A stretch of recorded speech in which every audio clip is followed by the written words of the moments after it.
I watched a transgender person lose their shit over absolutely nothing. This is my story. Yesterday, I called up an old veteran buddy of mine and my dad's, and I ain't seen him in a while, and I wanted to take him to dinner and just kind of catch up. So I called him up, asked him to supper. He said, yeah, and I met him down at the restaurant in the parking lot. We walked in together, went and sat down at the booth, and the waitress come up to us and said, hey, can I get y'all something to drink? He said, yes, ma'am, I believe I'm going to have a sweet tea. Zach, what are you going to have? Before I could answer, the waitress cut my buddy off and said, excuse me, but I don't really believe in genders. I actually identify as they, them. So whenever you address me, can you make sure that you address me as they, them? He goes, I don't care about that. Zach, you gonna have sweet tea? I said, yes, sir. He said, 2 sweet teas, please. They walk off, bring back the tea. When they set the teas down on the table, they say, just consider what I told you. This is a new day and time, and you really need to honor what people identify as. He goes, okay, I'll consider it. Well, me and him sitting there shooting the shit, chewing the fat, shit like that. And she comes back about 5 minutes later, says, can I get y'all something to eat? He said, yes, I'm going to believe I'm going to have the all-American cheeseburger. Zach, what you going to have? I said, I'll have the same all-American cheeseburger, add bacon to it. And they say, okay, well, have you considered what I told you about earlier? He said, I'm still considering, but I tell you what, before you run off, would you mind topping off this tea? Because he had drank about that much out of his glass. They ran, got him a tea, brought it back to the table. While we were waiting on our food, waitress passed on by again, stopped by the table and said, do you need any more explanation? Like, I would really like to talk about this some more, the way I can get you a full understanding of why I am the way I am. He said, no, I don't need any more explanation, but I tell you what I do need. I need you to top off this tea for me. This is some good tea right here. They go and top it off. They bring it back to the table. The food comes out, and we sitting there eating. And as we're eating, they come by and they say, hey, y'all need anything else? Y'all need ketchup or anything like that? And say, no, we're good. It's delicious. Thank you. And before they walk off from the table, they say, you sure you don't want to talk about this some more? I really feel like I can get through to you. He goes, no, I just want to eat my cheeseburger. But I tell you what I do need. I need you to top off this tea for me. I'm telling you, some of the best tea I've ever had. They go top off the tea and come back. Now, let's fast forward to when they bring the check. When they bring the check, they walk up to the table and they throw the check on the table. Okay. And they say, you're going to accept me for who I am. Okay. You have been dodging this situation since you walked in here. You are going to accept me for who I am. I am a person. You can't deny that. And you need to honor my wishes about who I identify as. And you need to address me as such. Well, my buddy takes his last bite of hamburger, wipes his mouth, looks up and says, let me explain something to you, the difference between me and you. Okay. I was going to tip you very well because you were a very good waiter. You really were. You were fantastic. My tea was always full. You checked on us throughout the entire meal and everything. But because of what you just did, you just explained something to me that I already knew about you. You being noticed and acknowledged is more important than you getting paid, because now you get no tip. You see, because you were rude to us right here at the end of our meal. And up until this point, you were a pretty good waiter. I didn't do anything bad towards you. I didn't misaddress you. I just didn't address you as anything. But because I didn't adhere to your little agenda, you got mad. So now you've explained to me that it's way more important for you to be acknowledged than it is for you to be paid. And that's the difference between Republicans and Democrats. We want what's in the pocket. Y'all want some kind of recognition, and I'm not going to give it to you. We walk out of the door of the restaurant after that, and I looked at him. I said, man, well, like, how'd you know that was going to happen? And he looked at me and he said, Zach, I'm old, buddy, but I've learned a few things throughout the years. Most people, when they come at you, they just want a reaction. Because if they get a reaction out of you, it means they have power over you. If you give them no reaction, they have no power over you. And that drives people crazier than you can even imagine. Keep that in mind next time you're in a situation like this. So I learned something today. Not every action deserves an equal and opposite reaction. Sometimes you just got to kill them with kindness. That's some cool shit. And she lost her shit over absolutely nothing. And I'm pretty sure that I'm going to go back there today and get her fired. Because, you know, that's who I am as a person. Love y'all to death. Y'all enjoy. See ya. Oh, great to start up with, because we just, yeah, they were quiet up until I turned on my microphone. They're playing to the audience is what they're doing. They're playing to the audience. Yeah. And I'm not setting them free today. I'm not doing it. I'm just not doing it. I'm just not doing it. I'm not doing it. They're not going to win. Actually, most of them are probably gone in what is it? Today is Thursday, Friday, Saturday. So it will be much quieter in here, and we'll be able to get more done and cover more material. I have stuff even from yesterday that I never got the opportunity to go through because of dealing with this. It was easier to just go to bringing up another podcast than it was to try and talk over them. Gets to be a little bit much though. It's they start at about 3:30 in the morning. So I'm up by 4.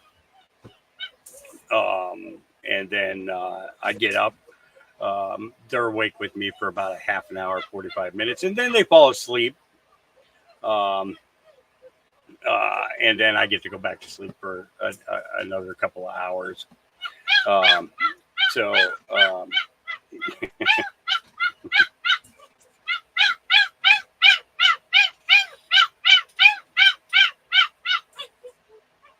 Okay, your spot's over. I'll pay you when we're done, okay? Can you see Gabby? Here, Gabby. That's going to be your name. That's going to be your name. Yeah, that's going to be your name. Your name is going to be Gabby. Gabby. And the thing is Gabby works for both males and females. And what are you? Oh, this is a boy. This is a boy screaming today. Yeah. Okay. Actually, I got to bring you up so that people can actually see you. Yep. You got to look at the camera. Look at the camera. See? Look at the camera. If you don't look at the camera right now, I'm putting you back in the pen. Yeah, say hi. I said say hi. Wave your paw. Wave your paw. Oh, you have nothing to say now. You have nothing to say now. Uh-huh. Yeah, you have nothing to say now. Yeah, that's kind of that's a ploy. Okay. That's a ploy. I'm getting your ploys. Yeah, you and your sister. Yeah. Gabby and Gabbyette. That's what we're gonna call you guys. Mm-hmm. Is that okay? Is that a good enough name? No, I'm not putting you down on the floor. That's not happening. It's not happening. Yep, you're going to have to sit right here through the rest of the show, and you're going to have to deal with it. Yep. Yep. Don't snuggle up on me and think that it's going to work, okay? Because it's not. You're not going to, it's not going to happen. Look in my arm. Nope, that's not going to work either. Yep. Everybody sees how foolish you're acting. There's 157 people looking at you right now saying, oh, he's cute, but I don't know. I don't know. Okay, let's go up on my shoulder so Dad can get some work done, okay? Can we do that? Can we do that? Yeah, that'd be awesome. All right, let's go ahead and get into our next video. Conservative Ant.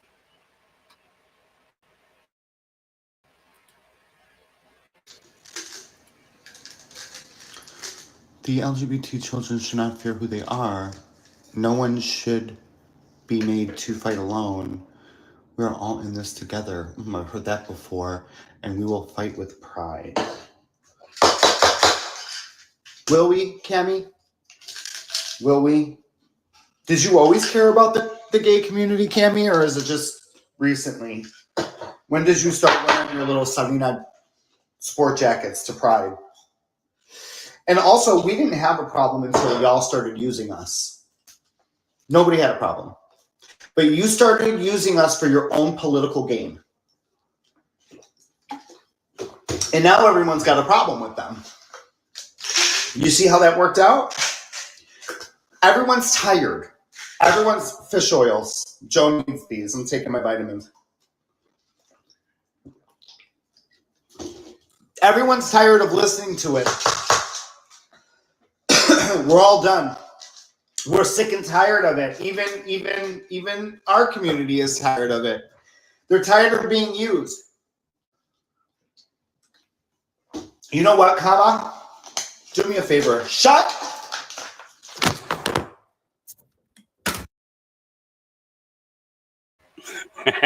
Conservative ant. Yep. Yeah, he's all blackface. He'll get a little bit of brown up here, it'll either be brown or it'll be gray, one or the other. I have Gizmo. Where's Gizmo? Gizmo's outside. Gizmo. Now he's a sable German Shepherd. Okay, he's got this really thick neck, really thick neck hair, which it makes him kind of look regal in comparison to some of the other hairstyles that and body coats that these dogs have. And his fur is so soft, always super soft. Even when it first dries out from them being out running in the rain. And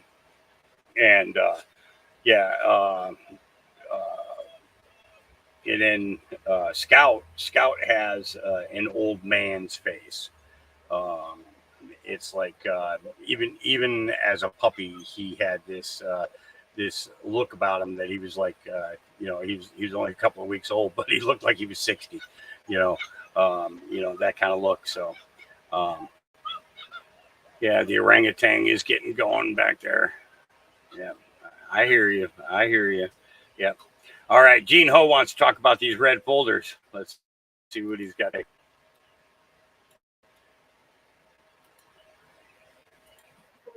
Okay, everyone, you are going to want to stick around for this one because I'm going to talk about the red folder. Come on, you know this. Everyone's talking about this red folder with Trump. You saw it before. Trump holding it up, and you saw it, or at least people have been showing it online. This is weird. I'm just saying this is weird, okay? This is from today's Drudge Report, okay? Putin and Kim, and I'm not trying to make a connection between the two, but I'm just saying, wow, that's weird. They'll both have red folders there.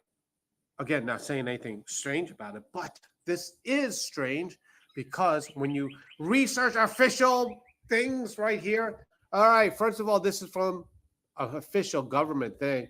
It talks about a secret folder, all this stuff.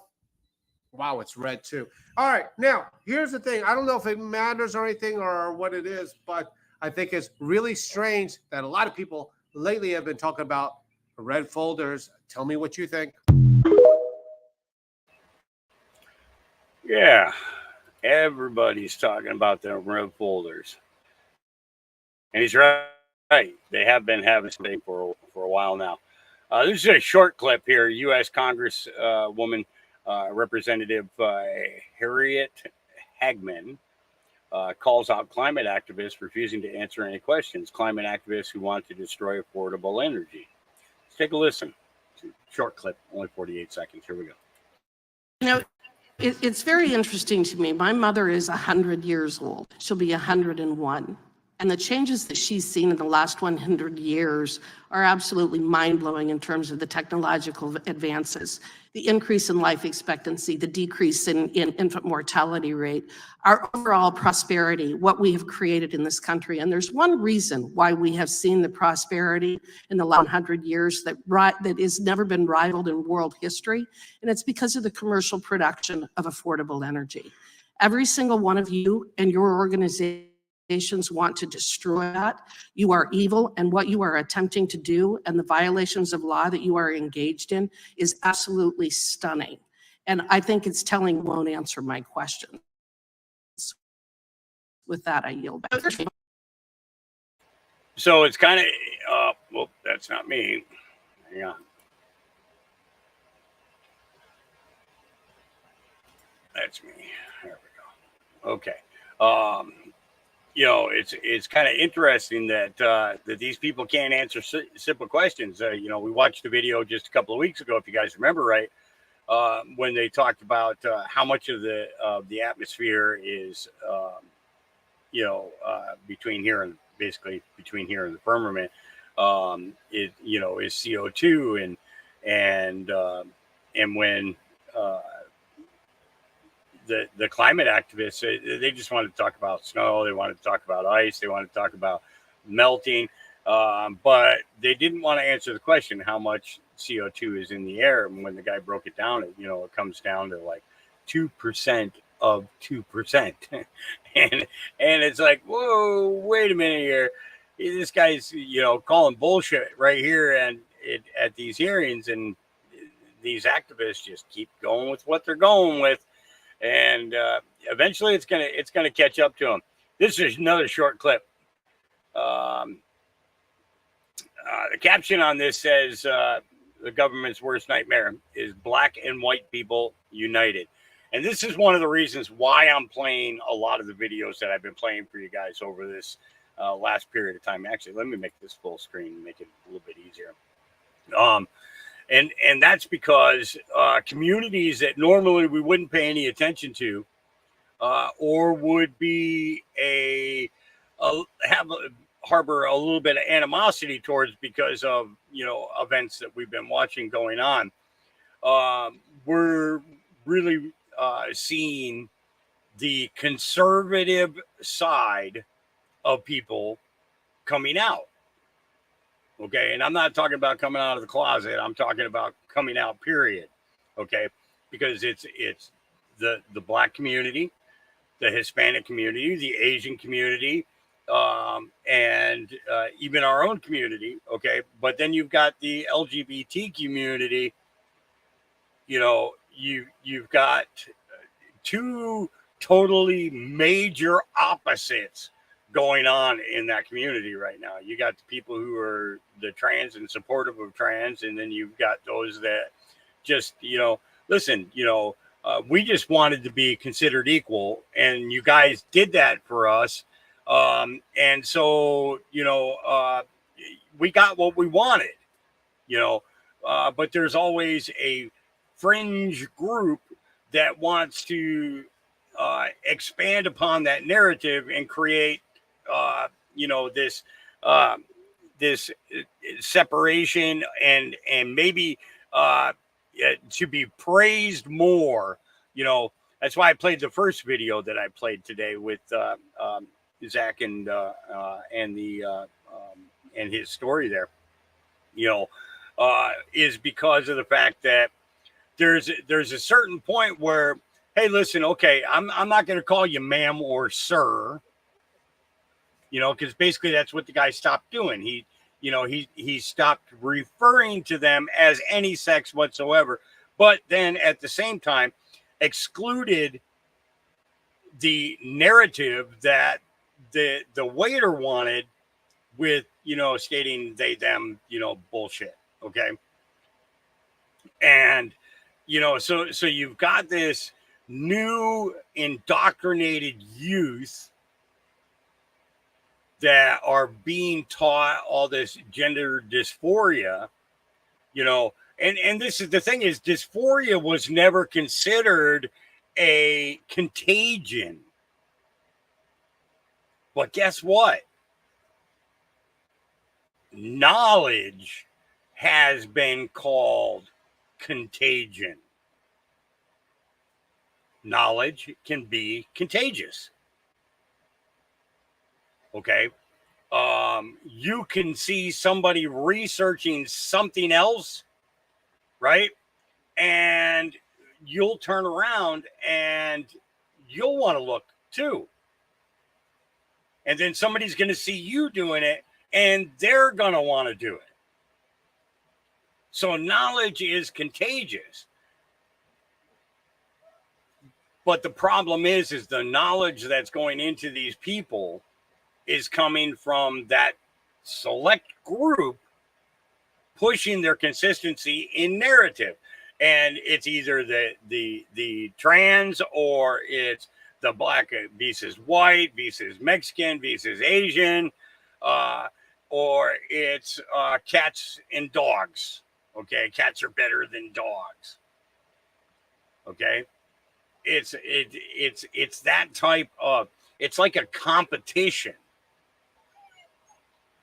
for your attention, and then when you stop giving it attention and just center on the facts of the situations, then and only then can you get involved with an effective change. You know, and it's crazy. It's crazy, you know. But this guy, short 14-second clip, you know, the government's worst nightmare is blacks and whites uniting. And what are we watching? Okay. Would we have seen this 10 years ago, 20 years ago, 30 years ago? No, we wouldn't have. But what are we seeing now? People are now no longer looking at the color of skin, but the content of the character. You know, Martin Luther King had it right about that. You know, I envision a day where men are not judged by the color of their skin, but by the content of their character. And this is what we're seeing. We're seeing the true character of individuals coming forward. Okay. And we're going to have quite a few examples of that today. Okay. It's so quiet. I don't even want to say it's quiet, because if I say it's quiet, then they're going to wake up and make more noise. But this is awesome. I can get some stuff done. All right. Here we go. Trust me, the government's worst nightmare is black and white people united. Let's give them something to be scared of.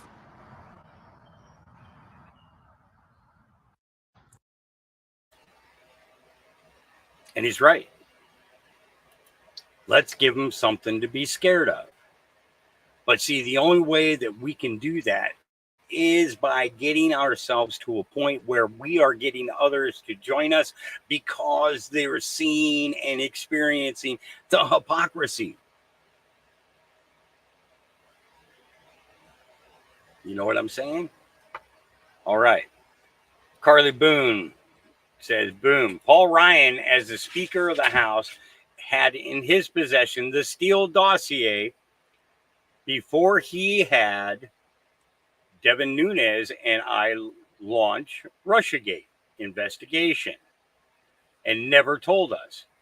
Think, before anyone knew anything about fake intel, he had his own copy. I found it on my own, then blew up FBI/DOJ. Why didn't he tell his own damn team? Report that fake news.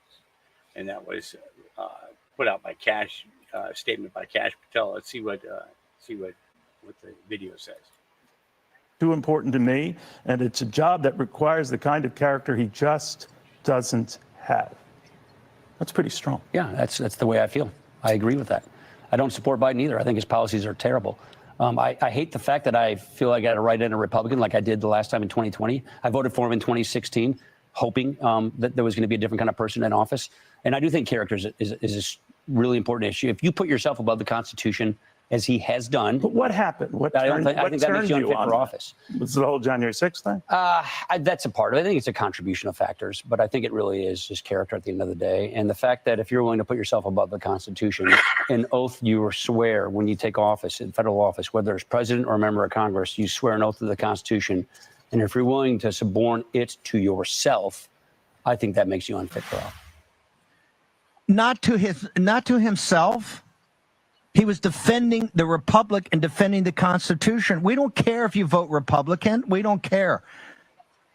If you watch Fox News, you're supporting this. Why is he on the board of directors of a publicly traded company? Please tell me, in the history of Wall Street and fiduciary responsibility, has any board member ever come out and trashed a nominee of a party that they're supposedly a center-right news network? They're not center-right. That is old politics. This is neoliberal neocon. You heard he said, Cavuto, he's a populist and a narcissist.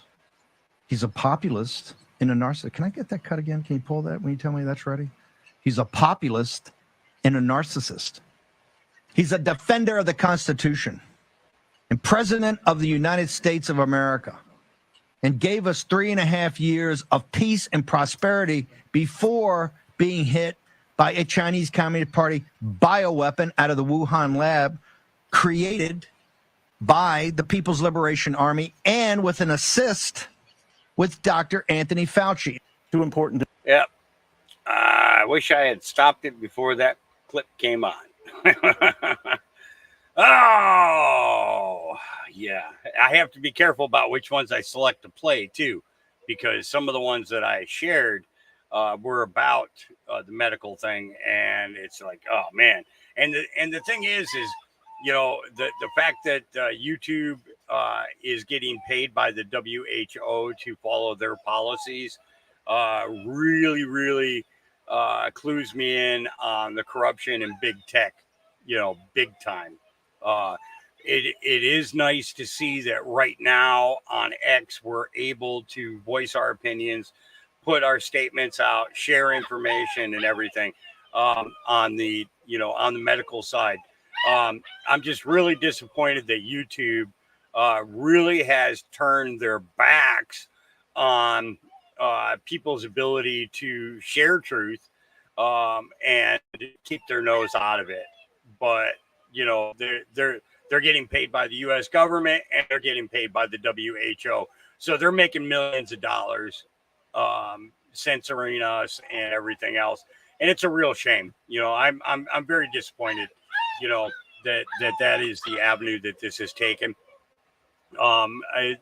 There'll probably come a day where, you know, somebody's going to end up taking over YouTube, much like what happened with Twitter, you know, and now X. I see that coming, but it's going to be really seriously.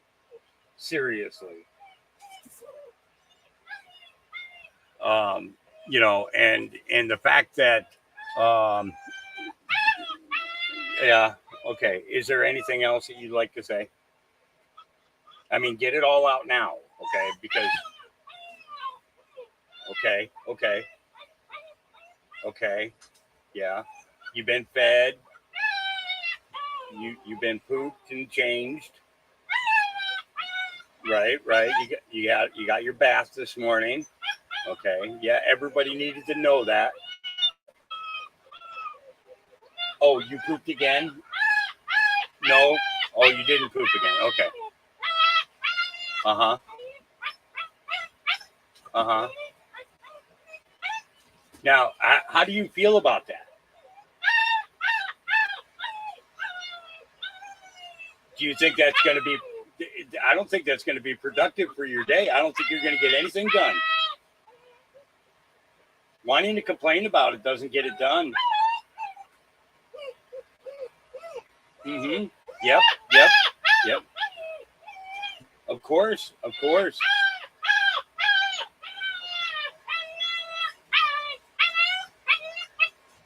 And can you tell me how that makes you feel?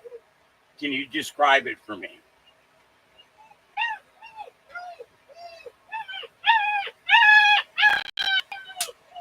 Okay. I think they have a medication for that. Would you like me to look it up for you?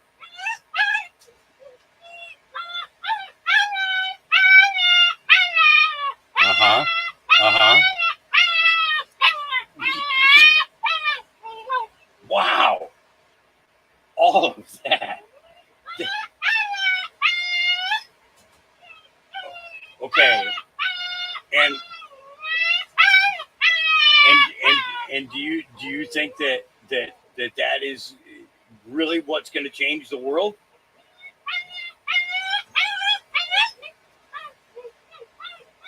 But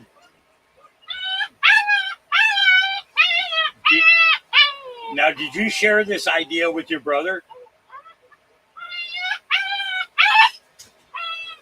Oh, he didn't care. Okay. He didn't care. Yeah. Why are my dogs are not distressed? They're puppies. They're little itty bitty puppies. They want out of the pen. So, yeah. All right, let's get on to our next one. It's this lovely lady is 100% right. He worked for free and lost $2 billion of wealth, and the rest of the swamp made millions. Yeah, here we go. I'm not even going to hold you. I had to record it because I was so mad the first time I recorded this. I was cussing and doing all the things. So let me try to keep it P, okay? But if Trump gets reelected and somehow can't repair the relationship, Democrats will still blame Trump. Yeah, let me explain something to y'all. Because the math ain't math in a lot of y'all mind. This man was president for 4 years. That means he was in politics for 4 years. That was it. Joe Biden been in politics for 50 years. Kamala Harris, I think maybe 20. All these other people, numerous years, except for the new babies, right? And they trying to do something, but God bless them. They're deflecting. This man was 4 years, and y'all hate him so bad. Why? Y'all don't hate Mitch McConnell and all these other motherfuckers that's been in there for 30, 40, 50, 60, 70 years. You all don't hate Nancy Pelosi. Oh, she did so much for us. Yeah, like make $140 million for her and her family while you all are still living in squalor. But, it's all Trump's fault, though. Trump. Hate on Trump. You got rappers like Plies talking about Trump. I love the new I think I know politics people. Ain't read a book since the book read them. Okay, well, let me get off this platform. All right. You agree with her? That's awesome. I appreciate that. Yeah. Can I tell them about the med beds now? Can I show them the med beds? Is that okay? Do I have your permission? Now, whether these are real or not, I don't know. But I thought I'd share it with you. So here we are getting in the pod. What if I want to stop it or get claustrophobic? Ooh, you get a little button inside. So Joe, I'll close the pod, and when you're ready, you push the button to start it. Sounds good.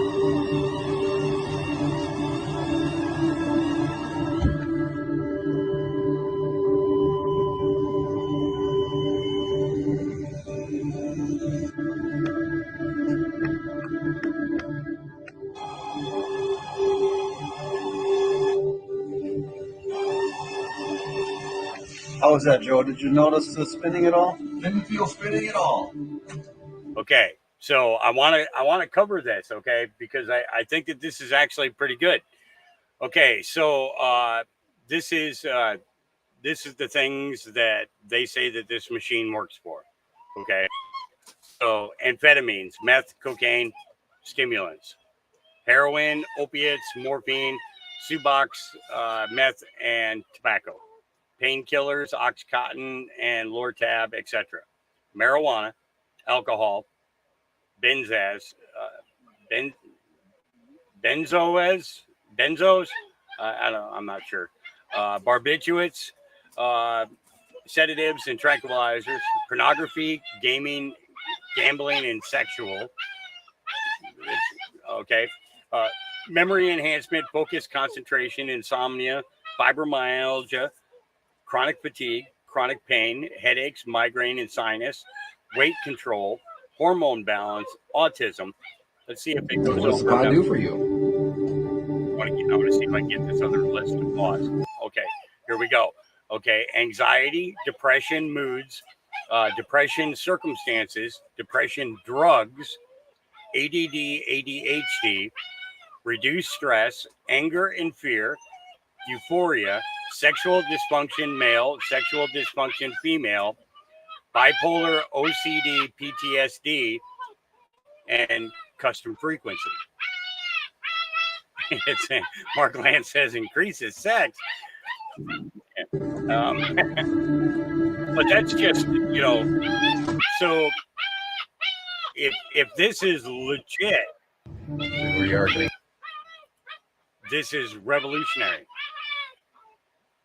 This is if this is legit, this is absolutely revolutionary. Do you think it's revolutionary? I wonder if they'll make one for puppies. I wonder if they'll make one for Gabby puppies. What do you think? Maybe? Yeah, I think that would be great. Yeah. He sees the so this the one that's going right now. He's an 8-week-old. And they get to come out for 2 hours in the morning, and they come out for 2 hours late afternoon, and then they come out 2 hours in the evening.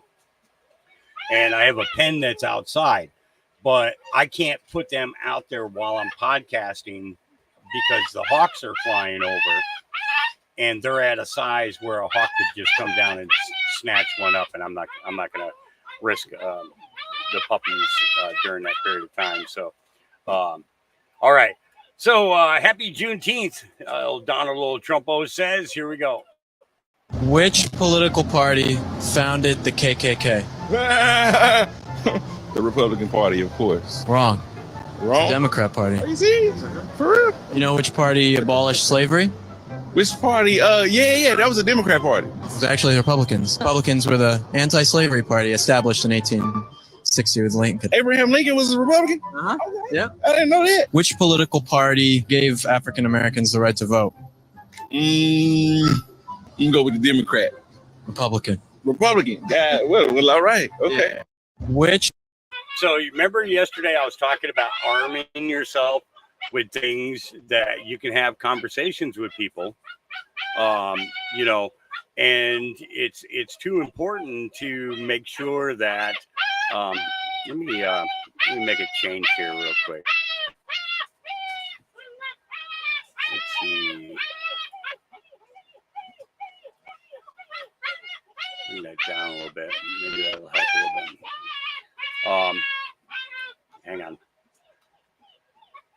All right, let's get the next one going, and I'll go deal with it. Carly Boone says they thought you would follow the stars. Here we go.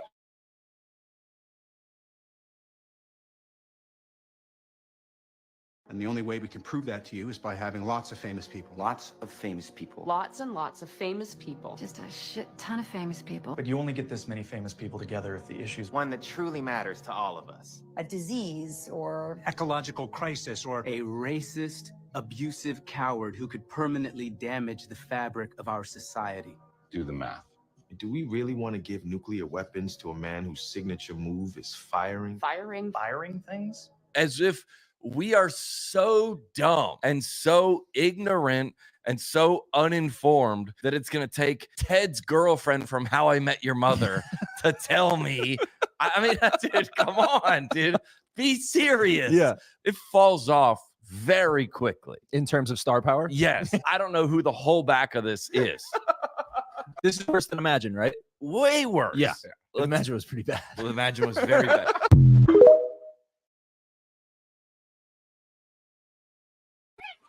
All right. He's got another one going. Yeah, we'll have a choir going here soon enough. I want to play this one, but I can't. I am going to drop the link into the chat for everybody on this, though. This guy is ticked off, okay? In regards to, well, let me just, I'll read the statement, and I think you guys can get a gist of why I can't play it because of YouTube, okay? He's got a point.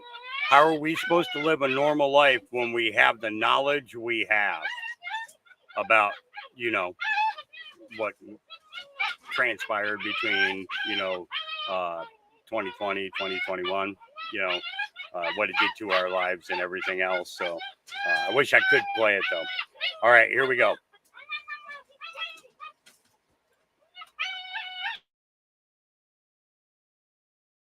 I sure do hope that the entire world is seeing this video that's coming out of New York from last night, okay? So, if you don't know the story, some piece of shit illegal in this country, illegally, you know, because it's a sanctuary fucking state, sanctuary city.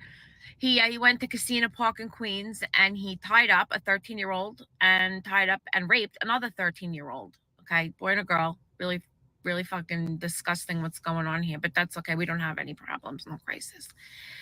But the victims somehow, because I don't know how I would have the strength to even talk after that, they gave a really good description. They gave a great description of his tattoo. And guess what? People recognized it. They said, we know this guy. He comes into the bodega. He comes into this bodega at night. Well, we're gonna hang out. They sat around and they waited for him. It wasn't the cops. It wasn't another gang. It wasn't, you know, parent. It wasn't, and no offense, I love Curtis Lee, but it wasn't the Guardian Angels. You know who it was? It was fucking citizens, residents of Queens, locals. And you know what they did? They waited for him, and they got this guy. He was crying under a car, hiding under a car. They restrained him with belts. They held him until the police came. You know what that's called? That is called the fuck around and find out moment. And I'm going to tell you right now, share it with your friends. Let them know. Instead of sending a video going, hey, come here, come to America. We're fucking squatting, it's legal, and we got houses, and I'm making all this fucking money with this and that. No, that's not how it goes. You come here, you fuck around, you find out New York style. I am so fucking proud of these young people who did this. If you don't know New York, you don't know Queens, we mind our business. People walk away, say, you know what? Not getting involved. You got fucking Lucy Lightfoot over here fucking, you know, tripping out on fucking ketamine or whatever the fuck they're doing. No. These kids knew. They waited. I am so, whoever you are, I'm so fucking proud of you. I swear I am. Share that video. Tell them, don't fucking come here. Don't fucking come here. Our president might be a fucking feeble and cottage cheese dripping brain fucking da-da-da, but we're not.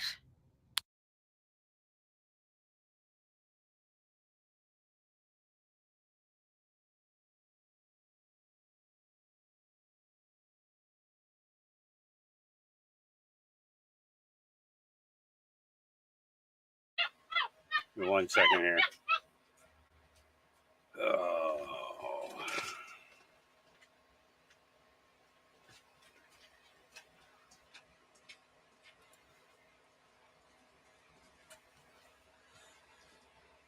Come on. No, not you, Jelly Bean. Come on. It's open. Come on out.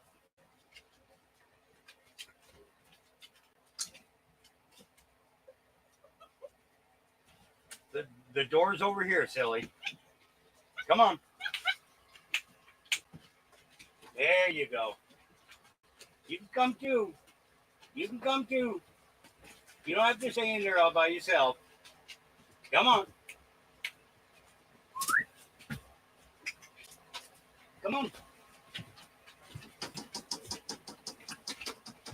Yep, come on.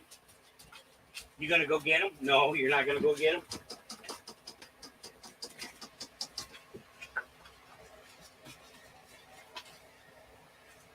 All right. One little guy. We're just gonna watch and see how long it takes him to come out. So the little itty bitty puppies are chasing the bigger puppies. He's like, she is. I think she's ready to run outside because she doesn't know how to deal with the littler ones than her.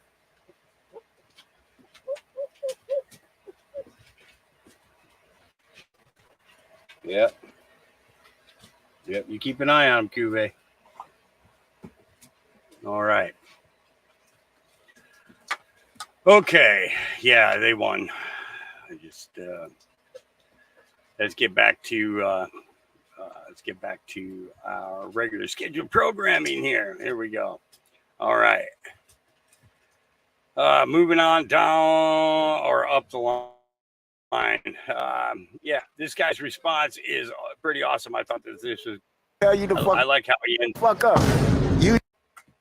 Message for the people. Get the fuck up. Use your mind. Don't let people tell you.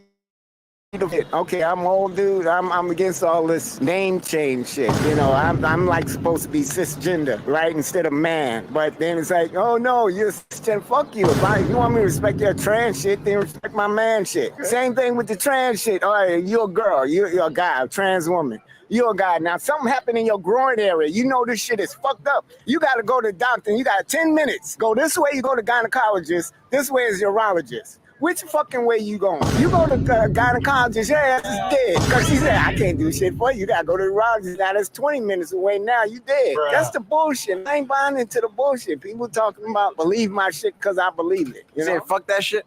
Yeah, that's the shit that I'm your master. So whenever you call me, my pronoun is your master or just master. So he said, hey, master, yeah, that's it. If you want me to call you her or him and shit. Message for the... I thought it was funny. He's like, just call me master. Oh, yeah. All right. Yeah. All right. Former Navy SEAL Chad Wright on the automatic draft bill. Here we go. What's up, you two? Welcome back to another episode of Truck Talk, brought to you by me, inspired by my man. My man Chili, he come over here the other day, man, and he was bent out of shape about the draft. I'm talking about he was so worked up about it, he couldn't even hardly pay attention to nothing else. He's worried about this bill that just, this selective service bill that was just passed by the House. That's basically going to automatically register bill between the ages of 18 and 26 or something, if there was to be another draft. Well, first of all, what do I even think about the draft? And then I'll tell you about what I think about this new bill. What do I think about the draft? Look at it. Look at this, man. If a nation decides, if the government of a nation decides to go fight for a cause, and they can't muster enough men to go and fight for that cause, well, then they probably shouldn't be fighting for that cause. And if a nation has grown so weak that it can't muster enough men willfully to go and defend the nation, well, the nation is done. It's done. And that's what we see. That's what he's saying is, you know, yeah, they can't muster it right now. And so this draft is, yeah, not cool. Not cool. All right. Ian Miles Young says Windows computers will now include spyware that takes screenshots of all of your activity every couple of seconds, kind of like what the iPhone currently does. What's up, YouTube? Windows computers will now include spyware that takes screenshots of all your activity every couple seconds. I wish that was hyperbole. It's very, very literal. This isn't some sort of kooky theory. No, Microsoft announced it with fanfare. While they did try to walk it back this week, the proposed solution is not a solution. The program in question is called Recall, and it's a part of Copilot Plus, which is Windows' like AI assistant. The pitch is basically that Copilot takes and stores an image of your screen every few seconds to function sort of as like a browser history, but for all of your activities on your computer. This like comprehensive browser history is powered by AI, by Copilot Plus, which of course means that they're just training their AI off of everything you do. But that's not the worst of it. See, the mere existence of this cache of screenshots on your computer is bad enough, and I'll get to why in just a moment. But people who got early access to this update figured out pretty quickly that it wasn't at all secure. Like, the images weren't even encrypted. Basically, if you had access to the machine, you had access to the images, including those of other users. Not only is Microsoft doing like 90% of a hacker's job for them by creating a blackmail database, but they're putting people at serious risk, especially people who are in unsafe situations or relationships. Like, imagine if you had a partner who could monitor every single thing you did on a computer. How would you even begin to look for resources to get help? This is also obviously an issue for anyone who handles sensitive documents, not just for doctors, lawyers, but also anyone with an NDA. You know how like a lot of corporate emails will have something that says like, this information is not to be shared outside of this organization. Yep, well, guess you can't open your email on a Windows computer anymore. No one asked for this. While the most recent headlines about a reversal may make it sound like they said, never mind, and like pulled this completely, these are the actual changes they made. Number one, they switched it from opt out into opt in, which is kind of insane that it wasn't part of, honestly, all of these changes, it's incomprehensible how they weren't part of the original plan. Number two, opt in is going to require a sign in. And three, accessing recall images is gonna require that authentication, and the search index database is going to be encrypted because again, it wasn't before. These changes do not make this safe. First and most obviously, because any hacker worth their salt can get past a very basic authentication. Because this program is like natively integrated, it can now run without causing any issues to the rest of the system, which is often how people figure out that they have spyware running on their computer in the first place. Also, hackers have figured out how to turn off the light on webcams. You really don't think that they're going to figure out how to turn off the little like, hey, we're recording symbol, whatever it's going to look like on recall. Really? Other people have pointed out that Microsoft has a really uncomfortable history with changing settings during updates. That's turning things on that were previously turned off, or vice versa when they force an update on you. Lastly, this whole opt-in approach is barely an obstacle for them because all they have to do is hide this behind a select recommended settings button. Basically, when you're setting up your computer or your new, Windows 11 update, they'll tell people like, hey, do you want to go through and do all your settings, or do you want to just click one button and have us set recommended settings? That's all they have to do. Something similar. 99.9% of Windows users are going to say, just pick recommended settings. I don't have time for this shit. What settings do you think Windows is going to recommend?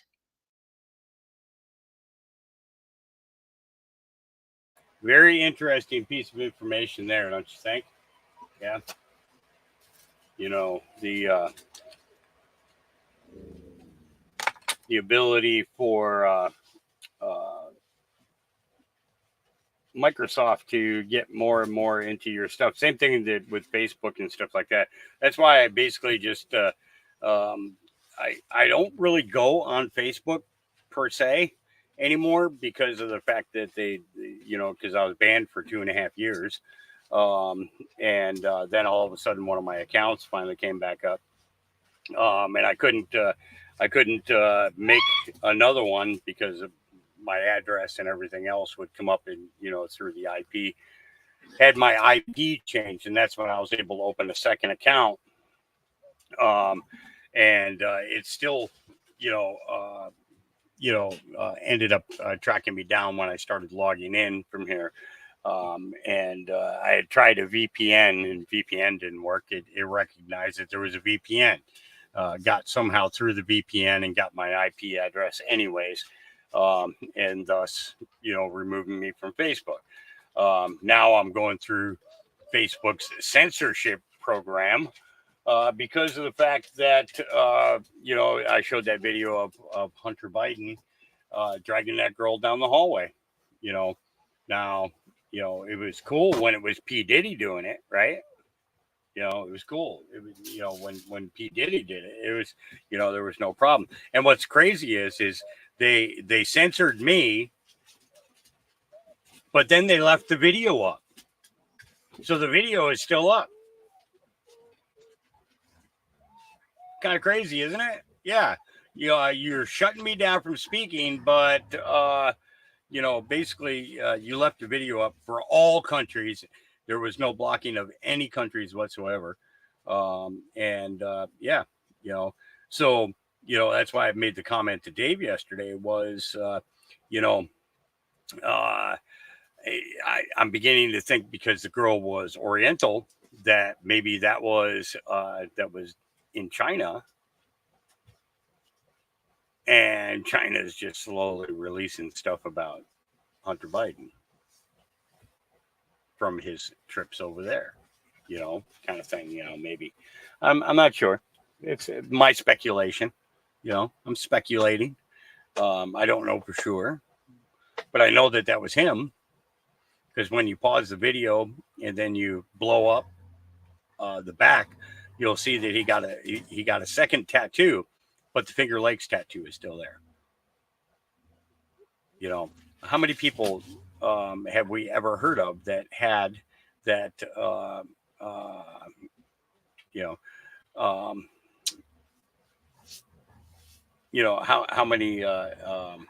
How many people do we know of that have a tattoo of Finger Lakes? Hey, that's your baby. Don't be talking to her like that. That's not nice. You be nice. Yeah, you're out, so you get to be quiet now. Okay? Yeah. Don't look at me like that. All right. Not a number.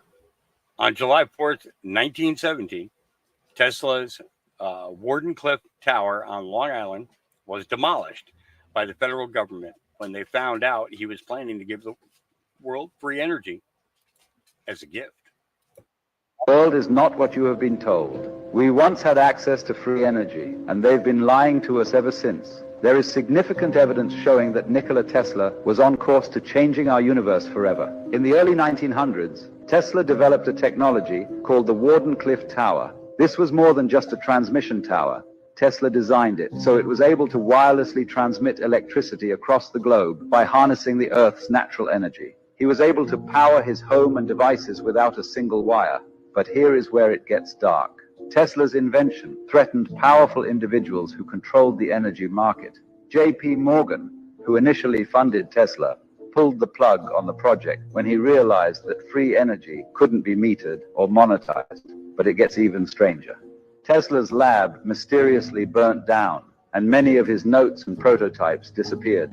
Tesla's discoveries went beyond just wireless electricity.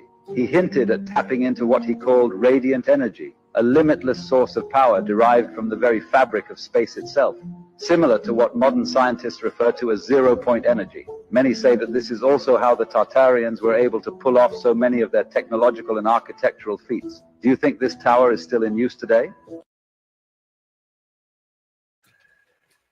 Yeah, it makes you think like this. What if all this money that they say that they spend on energy to provide to the American citizen at a metered rate was in fact not done by coals, not done by, I believe that there are coal plants and stuff like that. But what if certain areas of the country actually use this stuff and just charge people? It's a good question. You'd have to look into it, All right. I did have, I need to scroll down here because I did have my lunch break. I think I missed it. I really love the content that My Lunch Break puts together. He really does do a great breakdown of some of this stuff. And like I said, I still had stuff from a couple of days ago that I wanted to show you guys that I had planned on yesterday, but we never got around to. So we're going to go ahead and scroll down here and get to these because, yeah. Let's see. Keep going here. All right. Where are you, My Lunch Break? Come on. I know you're here somewhere. Where are you? There's the Flat Earther one. And I know some of these. Oh, here we go. Okay. The World Population Lie. Okay. I found this really interesting. My lunch break puts a lot of these historical old buildings, stuff that was just impossible to create today, or we believe is impossible to create. So I really love what he does. I will be fast forwarding through his commercials though, because it's just what I do. No disrespect to him, but I'm going to fast forward it so the names will go by faster and everything else. Here we go. My lunch break. This is a good piece, so I hope everybody's got a coffee. I just filled up mine. And sit back, listen, reflect, and just here we go. Today, we are going to show mathematically that the population worldwide in the last 1,400 years was basically zero. When the mainstream history tells us that the exact same time period where basically nobody was here, they were building palaces, castles, and cathedrals. And before we expose the population lie today, we have to get an understanding of how this all works from the bottom up. Welcome to Reims, France, where we hold one of the most incredible structures in the world, and it's under investigation today. The Reims Cathedral, where we are being told that the construction of this cathedral started in the year 1211, where this is 813 years ago. Now, in the USA, they can tell us that these type of cathedrals were built in the 1800s. So they're at least trying to fit this type of construction into this mainstream timeline that we're given today. But when we go over to Europe, they just don't seem to care one bit. They throw dates around and everyone just accepted it for years. Could you imagine that next week, any city in the world tells us that one of these are going to be thrown together? I think the world would be shocked. Yet, when we are told that this was built 813 years ago, in the year 1211, we all just said, yeah, that sounds like a good year. Until now, because we have patterns to look for, especially when a building holds the fire narrative, where we have found over 100 buildings at this point that hold a fire narrative, which is no longer mathematically possible. I'm in the middle of counting them all up throughout the first 62 episodes. And I'm already over 100 old world buildings that have caught fire that we have found on this channel. And we have found this fire pattern on this channel. And we will soon have a running tally on the screen every time we find a new one. And this one's going to be added to the group when we are told that this cathedral in France wasn't even the first one. They had an even earlier church that was destroyed by a fire a year before construction began on this new one. And this one lasts forever. So they knocked this thing out in 80 years when, let's be honest, if we didn't have a power tool or a car or a shipping company or any architectural training processes today, do any of us actually believe that our civilization would just knock this thing out in 80 years? Realistically, I'd love to know in the comments below how long you think this building would take today.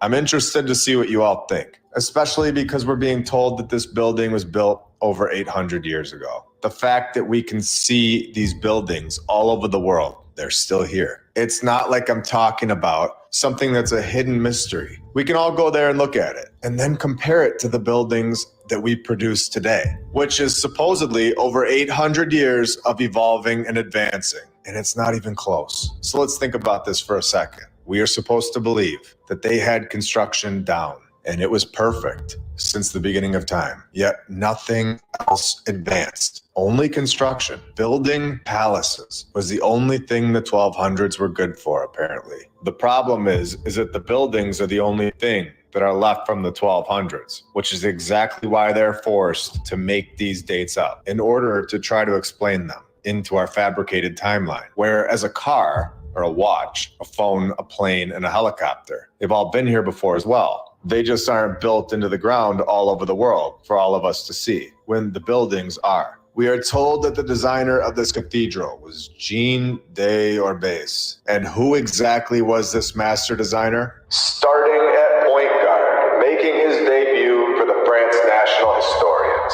Jean constructed the Abbey Church, or did he find it? Where they tell us that the Abbey was found at the end of the 7th century. And don't worry, they had construction down, of course. still there in the town center today. When they go on to say 600 years later, Jean debuts building the St. Pierre St. Paul Church, where it was built between the end of the 12th century and early 13th century. And we have all of this documented, of course. No. Today, we are going to show that there were mathematically basically no people here in the 12th and the 13th century, a time that the mainstream history likes to tell us was knocking out palaces. Welcome to episode 63 of my lunch break. I hope you're all having a great day. And if you're new, welcome.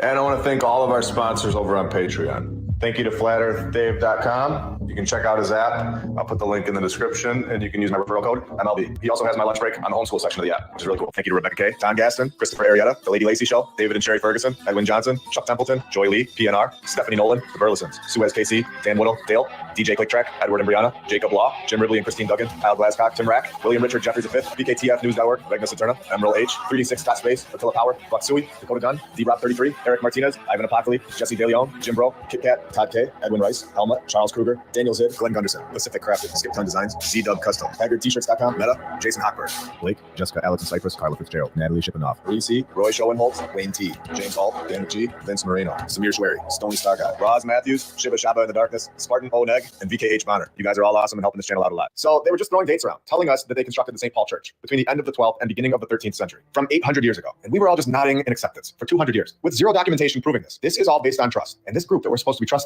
has proven to be pretty shady, where they tell us that the architecture is superb, particularly the facade with its 2 towers, the choir with ambulatory, with 5 radiating chapels. Interesting. And telling us that in 1835, that the population of this location was only 1,000 people. And the population of England since 1801, the exact timeline that we're talking about here worldwide, from the beginning point of this fabricated mainstream timeline, beginning around 1776, was at around 9 million people. It has grown to over 56 million in just the last 220 years. So if we do the math on this, the population is decreasing at a rate of 83.92% in just the last 220 years. And this fact alone should get everyone thinking. This stat shows that in the year 1141, the time period that they're talking about here, according to the math, based on data that they're providing, the population of England would sit at 37,898 people. In the entire country, having only 37,000 people in the year 1141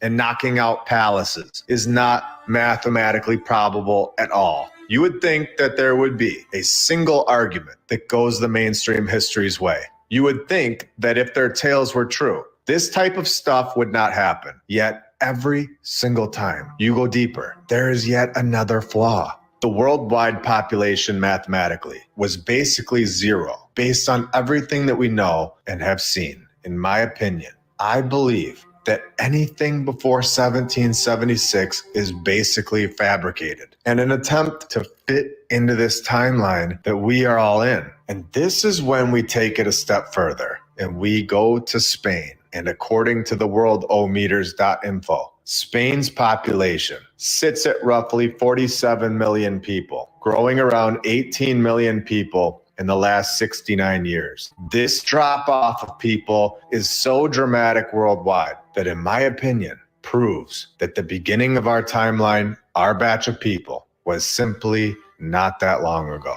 This is according to their math, their numbers that anyone in the world can go look at. These people of the 12 and 1300s were supposedly also without shipping companies. They were without power tools, no light bulbs, and suffering. Again, they give us these stories of the past and tell us that there were events. They tell us all of these things where the population was this and that. But at the end of the day, we are not 100% sure that these stories from the 1300s are true. So the only math we can go off of is what we are provided from when we are actually here and documenting it. And now we can do the same thing with the worldwide population, where the population is decreasing at a rate of 66.1765% every 69 years. The rate of the population worldwide should not be increasing or decreasing by 66%. This is obviously showing that there's something going on. At this rate, 1886 would have realistically only had 928 million people, and 1817 worldwide would mathematically already have been down to 314 million people. And this is information that is provided to us, sitting right here in front of our faces, where they, in my opinion, were just waiting for us to find this. At this point, I think this is a game to this group to see who can figure this out. All of this information is all here provided with clues. All we have to do is simply look. The math doesn't lie.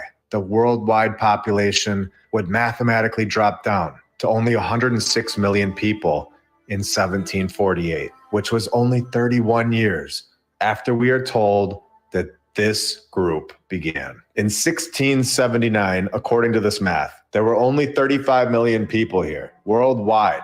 The population in 1610 would have only been 11.8 million. 3.9 million people in 1541. And if we bring it all the way back to the year 1200, 800 years ago, the exact same year that the mainstream history is telling us all about, like they were there and saw it happening themselves. They saw those 1200s and 1300s people just smacking those stones right into place, and they're there forever. They are telling us that it was built at the end, not the beginning, but at the end of the 12th century at this rate, every 69 years, decreasing by 66% overall. Nobody is even here. Only 17,700 people worldwide, and this is all based on basic math and numbers that are provided to us. And if this is true, this completely disproves these stories, these tales that people in the 13th century were building massive cathedrals. It basically puts an end to all historical narratives suggesting that a population of basically nobody, more specifically 17,000 people worldwide, were as advanced or more advanced than we are today in terms of construction that we can still see today, yet being primitive, wearing night outfits and fighting with swords, having zero power tools, no light bulbs, riding around on horses, and not having a single truck to ship millions of pounds of stone. No form of communication other than using their local raven to send messages to far lands, having provided zero factual evidence that they were ever even transporting stones, and zero mention of any training processes ever, leaving this part of the story out every single time, or ever explaining how these shipping routes were all figured out. Where is the evidence that we need to show that their stories are true? Where is it? That civilization of nobody with nothing had the capabilities to construct castles, cathedrals, basilicas, and the rest. No. Once you actually stop and think about it for 2 seconds, it simply doesn't add up. The 1200s, riding by feathers and sleeping in huts, suffering in winters, yet knocking out massive cathedrals, faster and in most cases much better than we do today. And they last for thousands of years, and they survive floods, hurricanes, and the rest. And their population was mathematically proven to be basically nobody. This tale that we are told is nonsense at this point. Now that we all have an understanding that the worldwide population, the math, is on our side, that this is not probable, let's continue to our bonus today. I want to take a minute and thank all of our badge members, all of the Patreons, and every single subscriber. Because of all of you, we are able to go deeper into this research every single week. I'm able to share things that have been hidden to the public for far too long.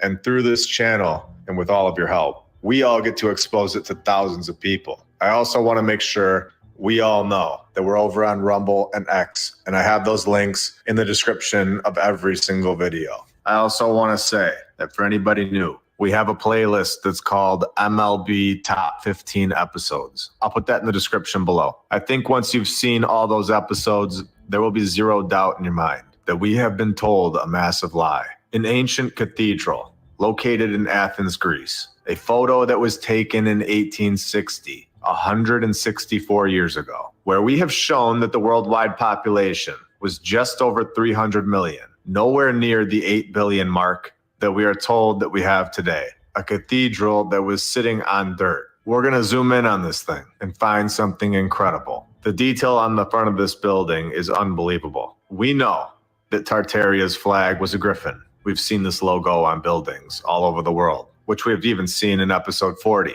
When we went to Wisconsin, a civilization that I believe most likely originated in the Pacific Ocean, in a no-fly zone today, and spread out to the rest of the world from that point on. As we have shown in episodes 60 and 61, as we get closer to the front of this building in Greece, we have a logo of the previous civilization. And again, these photos were taken in the 1800s in a collection by Nicholas Katsampoulas. And here we have the Acropolis in Athens, Greece. I was just looking at this area on Google Earth where there is another hill next to the Acropolis. I saw these stairs on the side of this hill. And it's weird because they won't let you drop the view down on them and get a closer look at them. It seems to me like this grass and dirt is covering a much larger structure that we can't see, with the stairs being exposed on the side. It looks like it's been melted and they've just built on top of it. It's very strange. So here at the top, that's where these stairs are. And down here at the bottom is the Acropolis. So you can see how close they are to each other. And before we even look at the mainstream narrative surrounding it, it should just show anyone in a split second that this site was clearly constructed by an advanced civilization. We have detailed columns all over the place. We have some sort of stage here, and we have a mainstream story that should be a lot of fun for us today. And now that we have unlocked the advanced civilization of Mu in episodes 60 and 61 that I think a lot of us enjoyed, we understand where these buildings and people most likely originated from, where Lemuria holds the name Mu inside of it, putting it right in our faces. The Hill of Mu-sis, where Mu is also right in the name, meaning a type of goddess in Greek mythology. Another connection to Mu. It's very interesting. And before we go on with this mainstream narrative, I have to point this out. We all understand that these scaffolding that they have here for decades are put here to make us believe that our civilization is somehow helping the ancient structure survive, repairing it, when we all know that it doesn't need our help at all. This site was obviously destroyed on purpose. It is not crumbling and falling apart over time. The scaffolding is, in a sense, a magic trick. It's there to make 99% of people think that our civilization is giving this place an upgrade, making our civilization think that we are more advanced and that it needs our help, when it doesn't need our help at all. When we construct our buildings like this, and then you have the previous civilization's work towering over it, we are not evolving and we are not advancing. We have a side-by-side comparison right here. Now that we have a solid understanding of this area and what it looks like a little bit, let's all take this thing up a notch and have some fun. We know that the population mathematically was basically nothing in the 1200s. We've calculated it to around 17,700 people worldwide. Now, could you imagine the 600s, based on the math and the data that we've been given, a decreasing population rate of 66.17% every 69 years, where we saw that there would have only been 11.8 million people in 1610 and 17,000 people in the year 1196. Well, I did the math, and based on the numbers that they have provided us, and based on a 66.1765% population decrease rate per 69 years, in the year 600, the population worldwide would have been 3 people, meaning that either the beginning of human existence was in or around the year 644, based on math, or something massive happened and reset the population very recent. Either way, something massive is going on here that's just been uncovered, especially when the mainstream history tells us that the Acropolis of Athens, Greece, was constructed on a massive hill around the year -1300 to -1200, which we know the population worldwide would have been 0 even if the population hasn't always decreased at 66%. The simple fact is that going back in time, the population decreases. This is proven through the data that they provided us. The population in negative 1300, however you want to go about it, would have been 0 if you're going off the mainstream story. Their data. You can say that there were plagues. You can say that there were these stories, when we know that these stories have massive flaws at this point. Anything provided hundreds of years ago can easily be picked apart. We have done this hundreds of times at this point, based on facts, things that we can prove, things that we have here right in front of us, data. It proves to me that we aren't wrong. The population data was always a massive key for us. A key that proves that there was a previous civilization here before us. And something massive happened in this place that we all live, right around the year 1776, worldwide. This information, this data, that 3 people were here worldwide in the year 644. This math, it's been here. It's always been here. It's just been waiting for us to see it. And now that we all do, we can all go much, much deeper.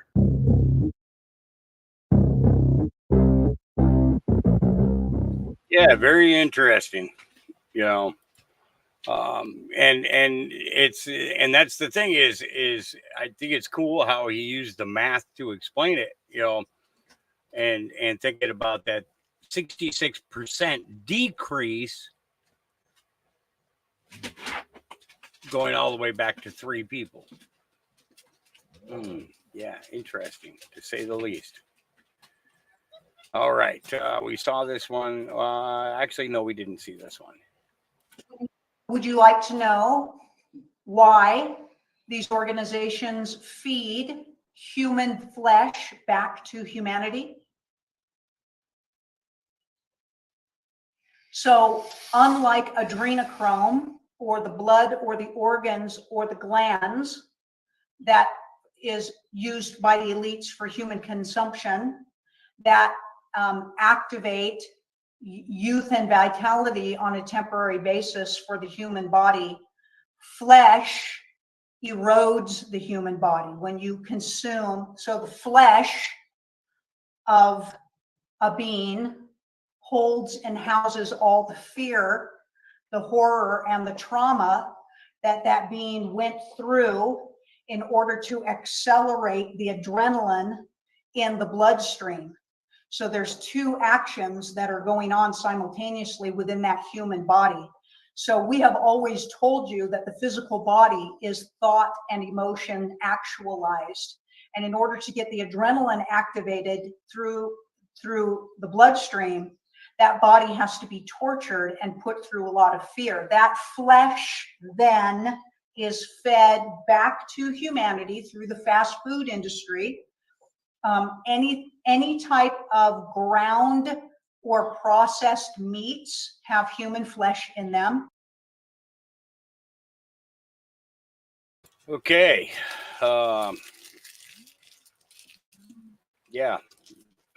Seen test results, McDonald's burgers, Wendy's burgers, and Burger King's burgers, and they all contained human DNA in there. Yep. Crazy what this world is going through. Saw that one yesterday. I don't know if we shared these 2, but let's go ahead and jump into. Start with this one.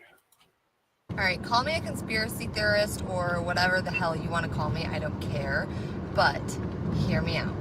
What if, like Russia and North Korea and China, what if they're not the villains? Like, what if Russia has things stationed off of our coast to protect the citizens of the United States? Now, I know that's where I'm going to lose some of y'all, but just hang on. What if our government is the villain and everybody else knows this, and that's why they're shoving it so far down our throats that the other countries are the villains? And the other countries are finally sick of it. So now they're going to have to protect us from the real villain. Like I said, you can call me a conspiracy theorist or whatever you want to call me, but I think quite honestly, anything is possible and on the table at this point. What are your thoughts? Well, my thought is, I kind of agree with you. Yep. I kind of agree with you. Yeah. That was put out by Wall Street Apes. Thank you, Wall Street Apes, for putting that out. I like that. That was a good video. All right. Up next, I meme, therefore I am. She makes a great point. Well, let's find out. Does she? That really interests me. When Democrats think the smartest campaign strategy to garner in more votes, besides bringing in an influx of illegals, is to bring big-name celebrities in to root in their corner. I don't really know what that says about us, considering the fact it works a lot of the time for the left, but the most out-of-touch people telling the common folk who to vote for is if the policies from that person would actually affect them in the same way that it affects an average American. Like, it's so nice for Hollywood to come down from their ivory towers and preach to us poors about what to do and how to think, and even better, how we should be voting, because their lives are just so relatable to ours, and they're just so enlightened, true pillars of American purity that really resonate with the struggling American people in an economy that's in shambles. Give me a break. If you are taking election cues from people that play make-believe for a living, I don't really know how to help you. Hollywood is nothing but a cesspool of pedophiles, perverts, and degenerates. So maybe that's why it works. Birds of a feather flock together. That really interests me. Birds of a feather flock together. Yep, they do. All right. Trump supporters correct us, CNN, and explain that we're a democracy. We're not a democracy. We're a constitutional republic. CNN loses their minds and suggests that saying that is a threat to democracy. Well, CNN, we don't want your fucking democracy. This is a constitutional republic, and that's the way we're going to live it. And that's the way we're going to learn it to our children and to our grandchildren and to our great-grandchildren and for every generation to come after. No ands, ifs, or buts about it. But we'll let you have your meltdown. Here we go. President Biden touts his re-election campaign as a fight to preserve democracy. But if you ask some Trump supporters, the former president is not a threat to democracy because the United States is not a democracy. CNN's Donnie O'Sullivan spoke to some of those supporters. What happens if Trump loses? I don't see him losing. I don't think he lost the last election, to be honest. Do you think he's going to win? Yes. Without a doubt. No doubt. What if he doesn't this time? What happens to the country? We're in trouble. We're done. If Biden talks about democracy, saving democracy, they're the ones that are killing democracy. Obviously, there's a lot of criticisms of Trump that he is bad for democracy, that he's bad for American democracy. Okay, we are a republic. We're a republic. We are We're not a democracy. Republic. We're not a democracy. One thing we've been hearing at Trump rallies like this over the past few months is that America isn't really a democracy. America's not a democracy, it's a republic. It's not a democracy. Okay, democracy is actually not as good as you think it is. But for centuries, America has celebrated its democracy. Democracy is worth dying for. Democracy remains the definition of political legitimacy. But some Republicans and pro-Trump media are pushing the idea that America is not a democracy. The United States of America is not a democracy. We are a constitutional republic. The United States of America is not a democracy. You don't want to be in a democracy. We are not a democracy. We are a republic. Is America a democracy? America is a democracy. It was founded as a democracy. I've heard a lot of conspiracy theories. I hear a lot of things out on the road. But to hear Americans, people who would describe themselves as patriots, say that America is not a democracy, that stopped me in my tracks. You are hearing people say America is not a democracy because there are people around Trump who want them to be saying that, who've been planting that narrative. Is America a democracy? Yes. No, I think. Well, not right now, but we're a republic. What's the difference? I feel democracy. I think that's true. It's government control. I don't see freedom in democracy. I see freedom in the republic. Honestly, the word democracy and the word republic have often been used interchangeably. There isn't a meaningful difference. You just got to love how CNN tries to explain away the conditioning that mainstream media created to begin with. Okay. You know, how many times have we watched that video where the guy explains that, you know, we're not a democracy, we're a constitutional republic. And that was produced back in the 1950s. Okay. How many times have we watched that together? Okay. And so when we look at what these people are trying to do, we begin to understand that they are on their last breath when they bring see you next Tuesday, a paid person in to come in and lie to you and you know, just try to explain it away. You know, I'm done with this. It's between them. So much of the warnings and criticism about Trump is that he is a threat to democracy, that he is anti-democratic. Absolutely. If they can convince people that we don't have a democracy, then it's okay that Trump is attacking democracy because it doesn't really matter. So why has democracy become a bad word? Because it's being used in a way to change the flavor of our country, which is a republic. These words were used in different ways in the 18th century, and it's true the founders didn't want direct democracy, by which they meant people gathering on the town square. They wanted representative democracy. But I think the reason why this conversation about language has risen now is because there is a part of the Republican Party that would like to rule as a minority. And they need an excuse for why that's okay. And so they have begun to say, we're not a democracy, we're a republic. And it's not 100% clear what that means, but I think they mean we want Donald Trump to be able to do whatever he wants. Some people I've been speaking to at Trump events recently have been saying America is not a democracy, it's a republic. We've always been a democracy. First of all, I mean, we used to have freedom of speech, freedom of religion. We used to have that too. Now they're picking on the Christians and the Jewish people. I mean, how much more can we take? Are you concerned if Trump loses? Yeah. That there will be another January 6th? No, I think there will be a civil war. That's what I think will happen.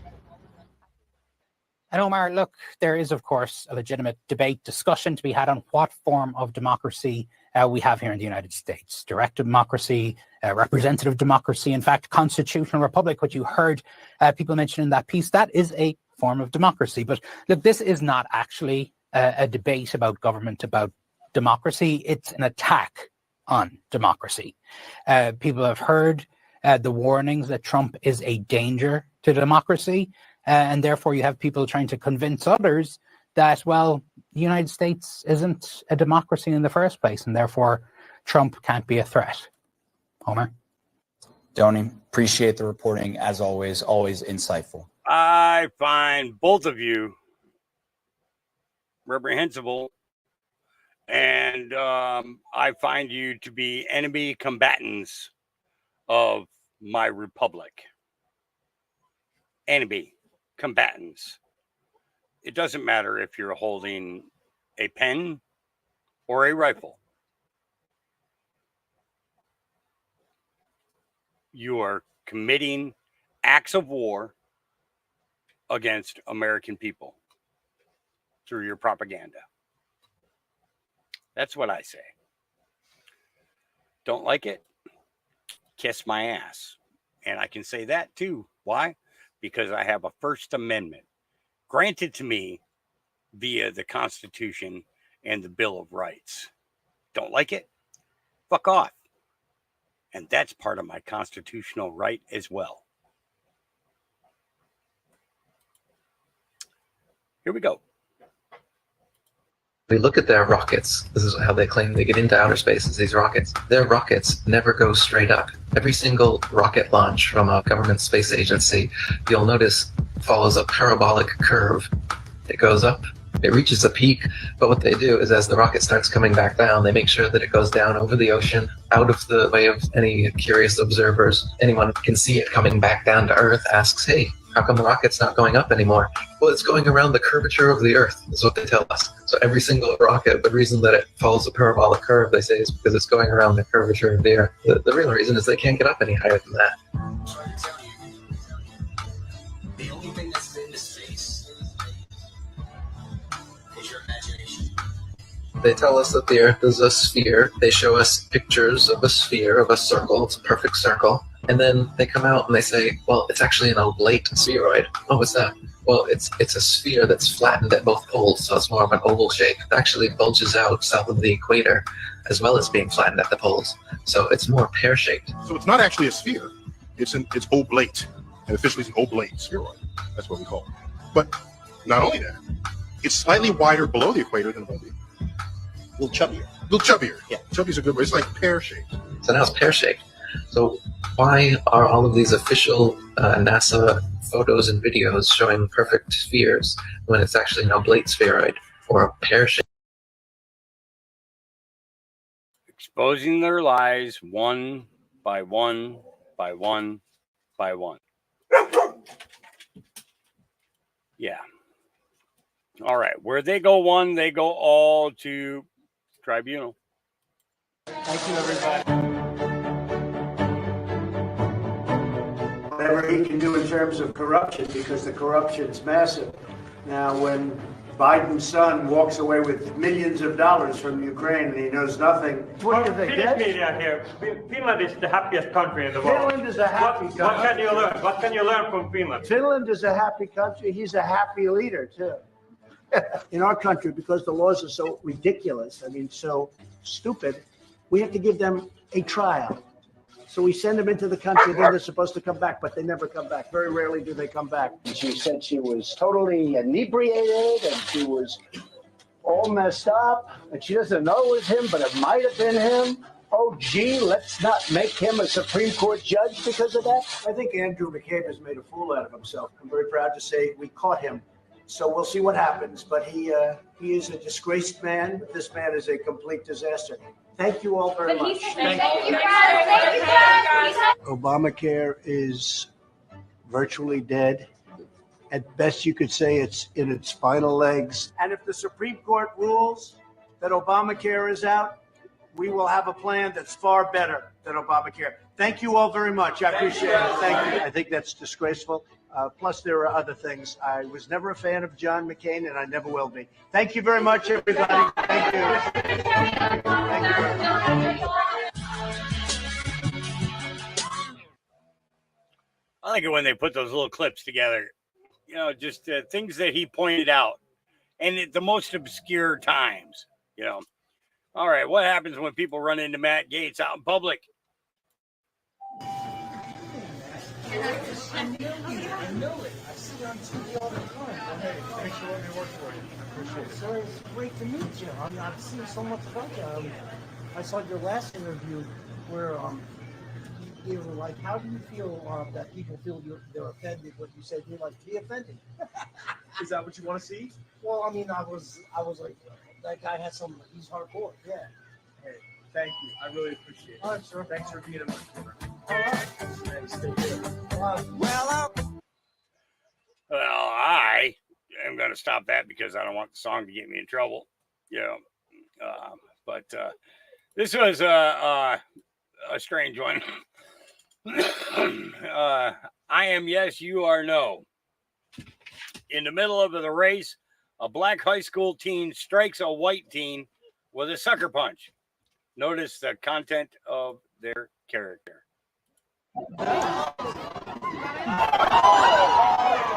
saw that, right? Saw that? Here we go.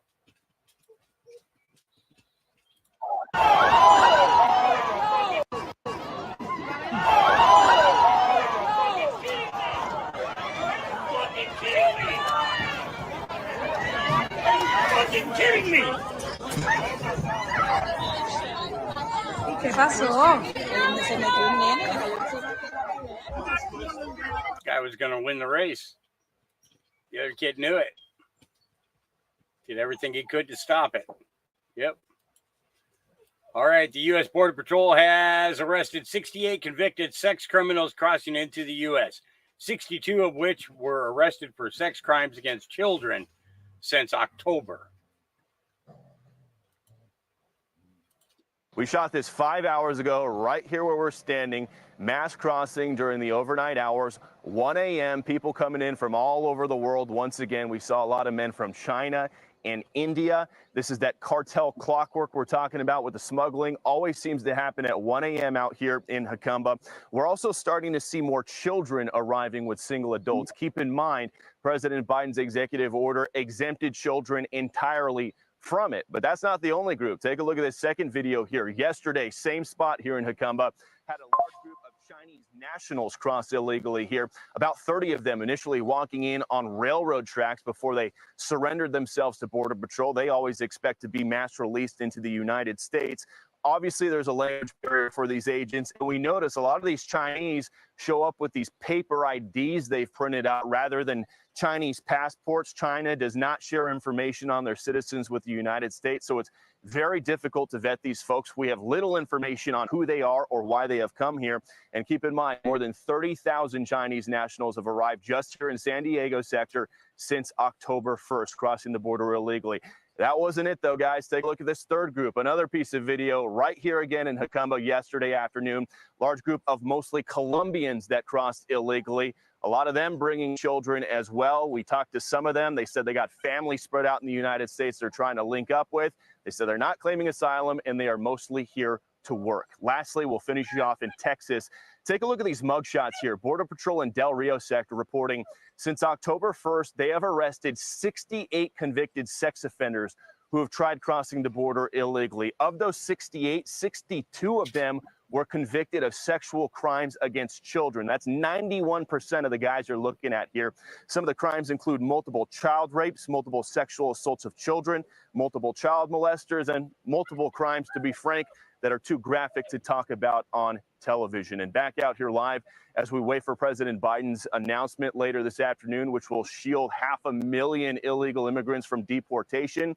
Critics are likely going to pounce on this and say this is yet another pull factor for illegal immigration. The idea being you cross the border illegally, you get into the U.S., you lay low for a little while. Eventually, an administration is going to come along, wave a magic wand, and grant you legal or lawful status.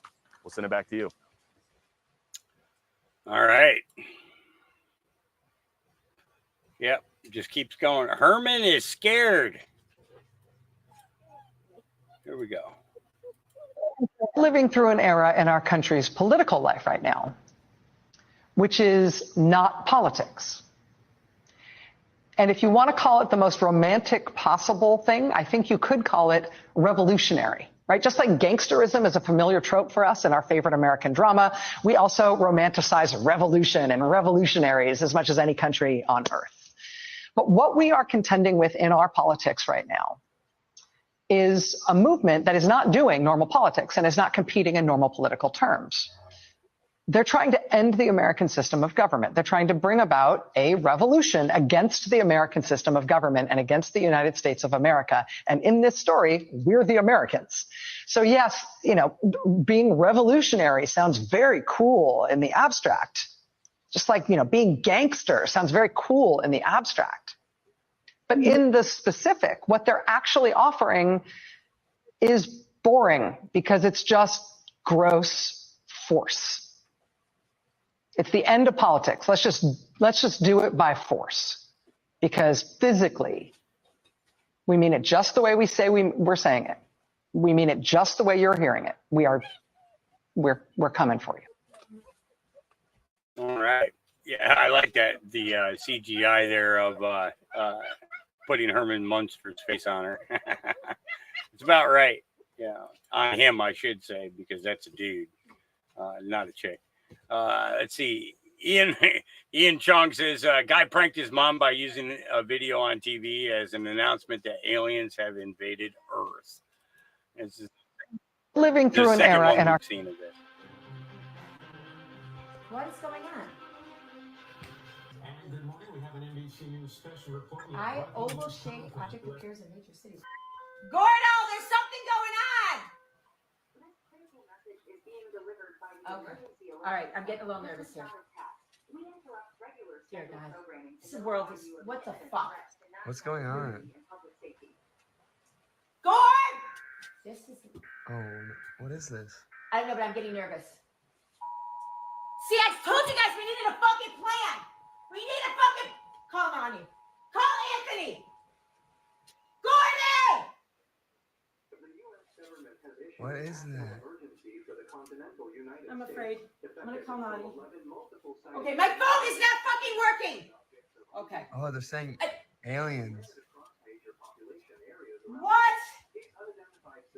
Oh dear God! Call Lonnie right now! They're saying aliens. Stop playing around! Hey, Gordy, I'm scared. I'm afraid. I'm afraid. Gordy, What should we do? stop sitting on your fucking ass and help me! I told them we're supposed to have some kind of hand crank. We don't have any shit we're supposed to have. We don't have anything we're supposed to have for this emergency. Mom, I don't feel good. Now I feel lightheaded. Dominic, I feel lightheaded. Is Florida in a danger zone? Just fucking tell us. I can't read this fucking map. Put on CNN. I'm not fucking kidding. I don't feel good. I feel lightheaded. I'm not kidding. Oh my God, I'm gonna cry. I need to go. Come help me. Oh fuck. Dominic. Dominic. Stop. Why are you laughing, Dominic? Why are you fucking laughing, you high? What are you doing? Are you high?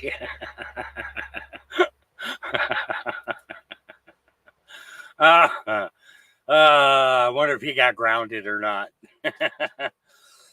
But that's all that the video had. So, all right. The Flat Earther says, Flat Earth Dave totally exposes NASA. Must watch. This is actually pretty good. I like this. NASA. So here's the thing. NASA isn't a space agency. NASA is the World Intelligence Agency. Everyone reports to them. FBI, CIA, KGB, CCP. Well, why would they lie about the shape of the Earth? What difference does it make? NASA was created right after Project High Jump when Admiral Byrd flew out in Antarctica. On the other side of the South Pole, he found land bigger than the United States, filled with resources. Look at that. From middle America, he would be in where South Africa is or where Australia is. And another continent the size of the United States that no one has ever seen or set foot upon? What does that mean? What if he went from middle America over what they call Antarctica and then found another continent out here? And that would destroy our whole worldview of reality. Now, what if there's other civilizations here? What if these are where the controllers of the world live? Okay, what if... I'm getting chills right now. Because the reality in your soul is going, yes, listen, right? Get rid of your programmed mind. People don't realize, well, Russia would have ratted us out and this and that. They're all in it together. Everything that you know is a lie. The United Nations map, Flat Earth map, International Maritime Organization, Flat Earth map, World Meteorological Organization, Flat Earth map, International Civil Aviation Organization. These are the things that control the world. Why do they all have Flat Earth maps? Well, I don't know. Artistically, maybe they couldn't. Artistically? That's your explanation? Now, let me ask you a question. If this is where we live, would you call this the outer space? Sure. What is it? More land? Extra territory? Extra terra? Extraterrestrials. Extraterrestrials from where? Outer space. Bingo. So why does it matter? Then when you understand that we're actually at the center of creation, this place was built for us, and we have natural law which says that nobody can take our free will away. Once you understand that nobody has control over you, you take your power back. You stop feeding this beast system that we're in. Globers think they know everything, but they don't know anything. And it's only for those that are willing to look and understand and see why it matters that get it. You know, once you get it, you can't unget it. Yep. Once you get it, you can't unget it. So true. This is going on in New Mexico. I think 2 days ago. Is it June 18th? June 18th. So this is 2 days old.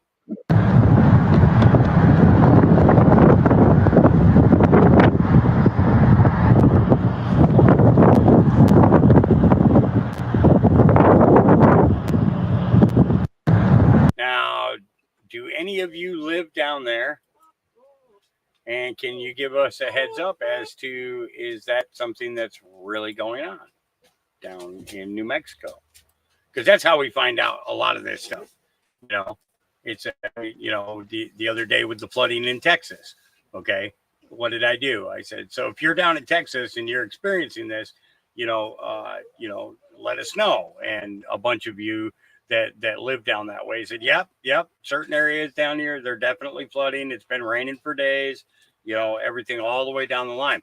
You know, this is part of that communication that allows us to weed out what's real, what's factual, you know, and then we get to go from there, you know. All right. There's something rotten in America, Nature Girl says. Here we go. Show me what $100 worth of food looks like for you where you live. So $100 is around £70 at the minute. I've just done my weekly food shop in Aldi. I spent £73. So I'm going to show you what I got. So I've just unpacked it all. As you can see, I got a lot, but let's break it down.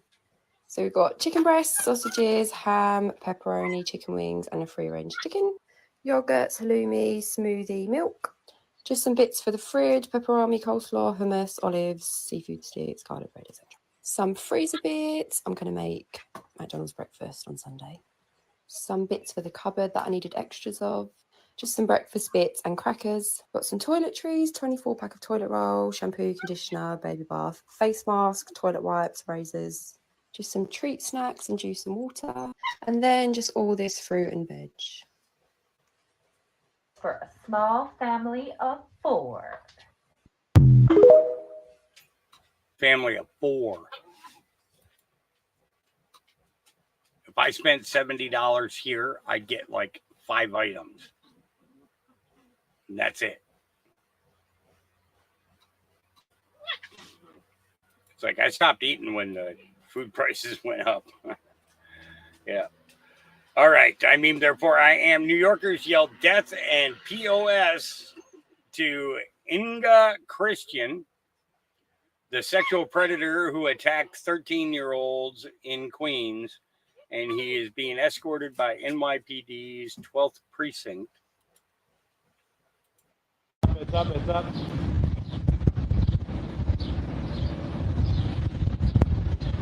Hey! Hola!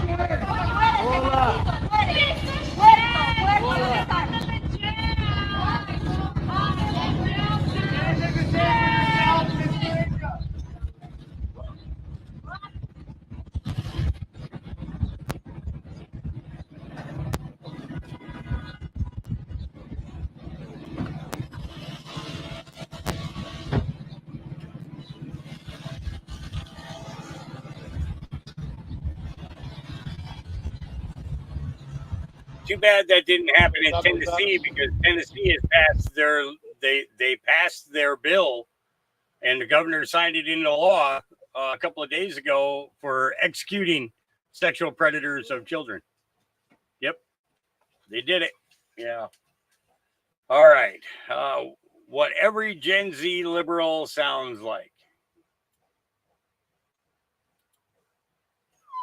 Talking to that one liberal friend that goes to their movements. Or leave now. So I found myself jumping out windows of hotels on the second floor, girl. That's why the arthritis right now. I'm like, why do I got fucking arthritis? Bitch, I thought I was fucking Charlie's Angels. I was fucking jumping out. You're just getting away. I knew they were going to kill me. Because here I am with the purse and the hair and the fur coat. You know what I mean? And I would come home unscathed. And I developed a reputation down there. They called me Hollywood, you know, but it was only or leave now.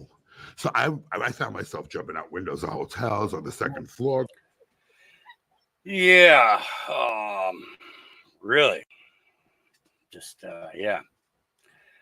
This woman, Ishmael says, needs to be protected at all costs. Let's take a listen. I have never seen a woman make a broke man rich, but I've seen plenty of men make broke women rich.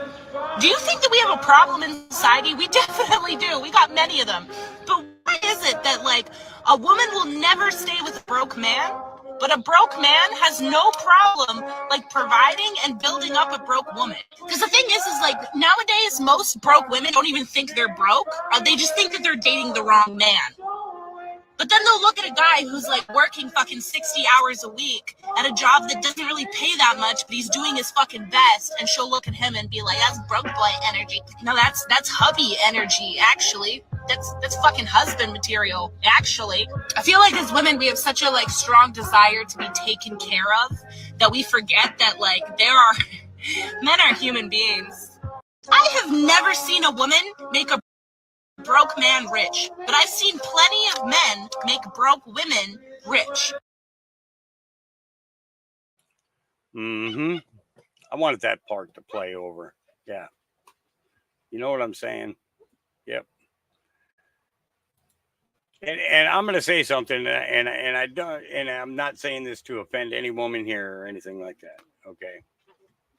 But I wish we did go back to the days of the 1920s, the early 1900s, even the 1800s,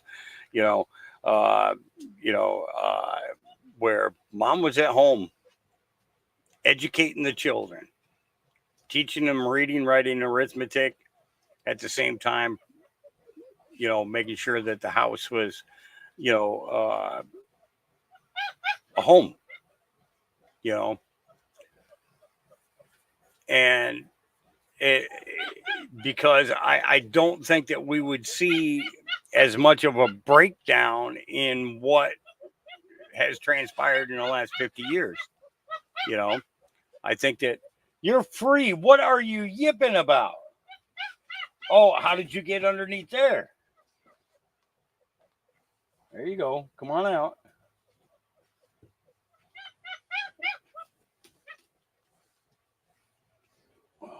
There you go. There you go. I just set you free. Again. Okay. Where was I? Oh yeah. But it was, I mean, what greater enjoyment would there be than your children becoming successful from your own tutelage? You know what I'm saying? But that was also a time where a man's, it didn't matter if you were a garbage man, a coal worker, or whatever. You could have 8 kids and be able to afford to take care of 8 kids, a loving wife, have transportation, own a home, have insurance for all of it, be able to cover medical costs and needs and things that are,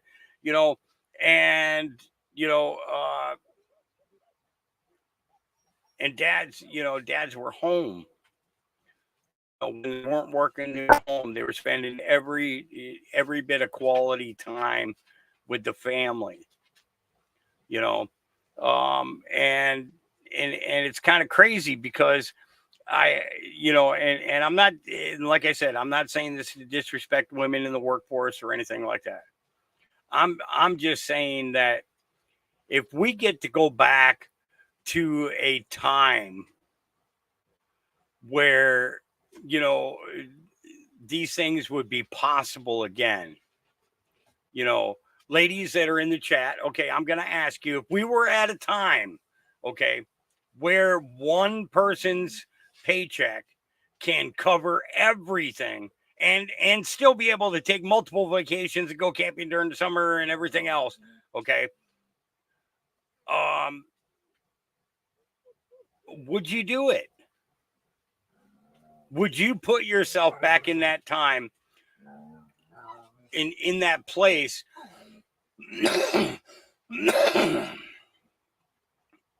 and how would it affect your relationships? And maybe see, you know what I'm saying. You guys know what I'm saying. It's just it was kind of funny. Lois Bailey, one of the dearest, one of my dearest friends. Okay. Her and her husband, Tom, were basically like adopted parents to me. They adopted me like in my 30s, though. You know, they started off as students of mine at country dance lessons that I used to do during my spare time at a place called Norm's Country Lounge in Groton, Connecticut. And they came out and they, you know, they were learning every couple's dance, every singles dance that they possibly could, you know. You know, they were in their 60s then, you know. And over like a 20-year, 30-year friendship, you know, I seen this couple and their relationship, and then their relationship with their children, and what their children, you know, became, you know. And she showed me her school book. Okay. And in her school book were instructions for a woman on how to be a wife. And it was all of the things that this girl here was just talking about. You know, the riches that you achieve from within, you know, not so much as the riches, you know, financially and things like that. Sure, you were able to save money. You were able to go on trips. You were able to, you know, have your vacations and camping trips and things like that. You know, be able to take time off for, you know, the husband being able to take time off for different periods throughout the year. You know, and happy Christmases and things like that, you know, because of the fact that, you know, the economy was it was a good, strong economy. You know, I mean, you think about it, in the 50s and the 60s, you were paying $600 to $900 to $1,000 for a car. Okay. And here we are in 2024, and we're paying $80,000 to $100,000 a car. And let me tell you, if you're going to get in a car loan, yeah, you're looking at about $100,000 of debt for that car. You know, it's crazy. It's crazy. You know, when all in those days, you saved up the money, you went in, and you bought it. You didn't have to go to a bank to get a loan in order to be able to afford to do that. You know, this credit rating and credit scores and everything else, it's so BS to everything, you know. You guys are, you know, it's like I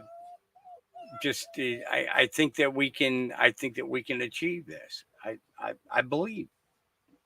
We talked yesterday about believe, you know, and showed a prime example as to why you have to be strong and secure in your faith, you know, because we have to have faith in our fellow man as well as our faith in our creator, you know, and such. So, you know, yeah. All right, let's get on to our next one here is, Tina Zimmerman says, boom, big fish this time. Nice catch. And this is through World News. Marines arrest U.S. ambassador to UN for treason.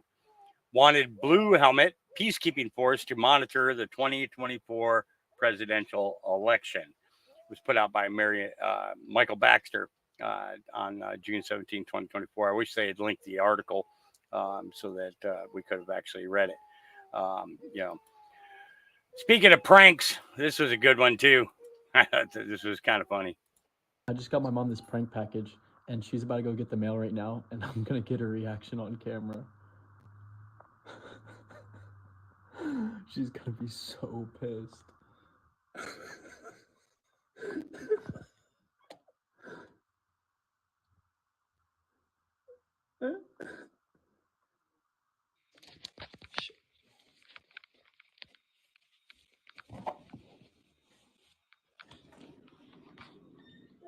That? What? It's like, thank you for your support to Biden Harris. Like, what? I didn't know you were a Democrat.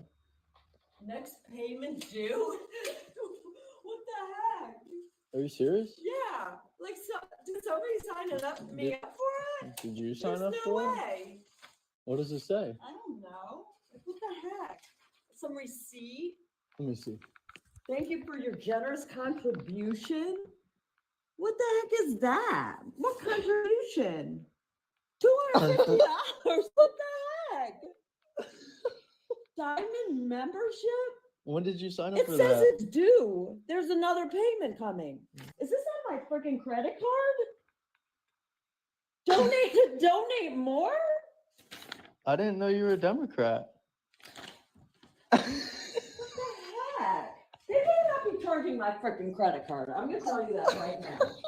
It's not funny. $250? Are you freaking kidding me?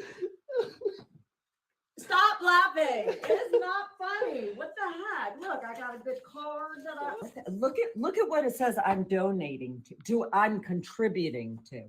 Mandatory vaccines, complete ban on, I mean, come on. No one's gonna pass for that. What is this? Open borders policy? I can't believe you signed up to. Oh, shut up. You know I did. And now, and this is a wire to, like, they have my information somehow. What the heck? And you're a Diamond member. Shut up. That's wrong. Okay, so now I have to call. Wait, there's not even like a phone number to call. Only a code if I want to donate more. Are you freaking kidding? This has got to be. This is not right. There's no way. Mm-mm. I swear these kids are going to give their parents heart attacks. The crap that they're pulling. Yep. This is in the Bronx. Do New Yorkers like that their high taxes are going to house illegals as well as feed, clothe, give medical care, and even new furniture for their apartments while their own citizens are in dire straits? Who loves you, baby? Upon 3 secret shelters inside of New York City. There's over 200 shelters that are housing migrants. Here's 3 hotels, 1, 2, 3. It takes up a full block that are housing migrants in there.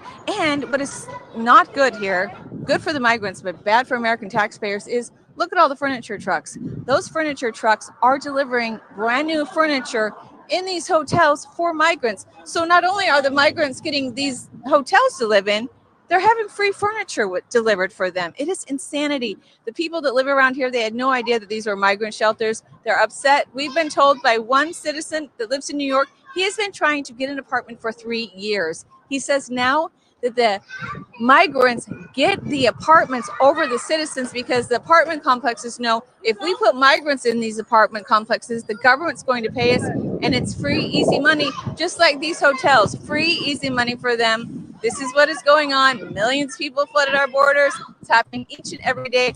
A full block right here in the Bronx that illegal immigrants are living in. And we tried going into that shelter and in that hotel, and they kicked us right out. Yeah. I'm not sure where you would get that from. I just got my mom this prank package. Carly and Bonet she's put like- that out. He doesn't state how he got it. All right, the corruption at the FBI is truly unbelievable, says Wall Street Babes. Sarah Adams, targeting officer at the CIA, exposed the FBI produces fake witnesses to frame people for terrorist attacks overseas. They even paid a known terrorist millions of dollars to move to America to be a fake witness. Well, when we identified the mortar team, half of the mortar team were family members of FBI's key witness in their first fake mastermind trial against Ahmed Abu Khattala. So they took this Libyan, and they paid him millions of dollars. They moved him here. He testified that Abu Khattala was the mastermind of this attack, which we've proven he's not. It's Muqtada Mukhtar, a famous AQIM commander. And he basically covered up that 5 members of the mortar team were his family. And this is FBI's witness against Khattala. Abu-Khatala. How's this happening? He lives in America. He lives in Virginia, people. So we're actually also protecting terrorists as part of this Benghazi We're cover-up. harboring them. Yeah, so we don't have to be honest and say it was Al-Qaeda. Are you worried at all bringing this information out? That doesn't fall on me, right? FBI did a failed investigation. They brought a terrorist to America. Someone has to say what they did wrong because he's a threat, right? He doesn't even live that far from the CIA. He is a threat to Americans. And so someone actually has to do the right thing. When we identified the mortar team, when we identified the mortar team, half of them were relatives of this guy. Yeah. All right. Here's your funny for the day. I actually thought this was pretty good. My name's Tyler, and I'm a psychosexual. I'm only attracted to crazy girls. There's something about mental instability that gets me absolutely bricked up. It's not easy, but I weed out all the rational girls on the first date. What would you do if I slightly deviated from an existing plan? I would say, hey, sometimes you gotta go with the flow. Disgusting. Lose my number. It's tough being a psycho lover because women naturally conceal their insanity and then soft launch it after a few months once the relationship's more established. Little do they know, that insanity is actually what I want. What would you do if I came home, say, 20 minutes late? I would call you 12 times. What else would you do? I would go through your phone once you got home. Don't stop. I would get blackout drunk and get behind the wheel of my white Jeep Wrangler. And if you really love me, you would make sure I wouldn't crash and die. Us psychosexuals have a saying. If she's fucked in the head, she can fuck in the bed. Psychosexuals, we're here. And in this day and age, we're thriving.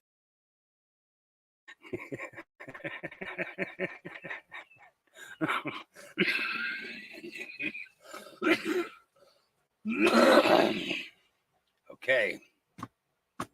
I think that, I think that we should move on to the next video. All right. Demons hanging with the popes. The Vatican is satanic. We know this. Here we go.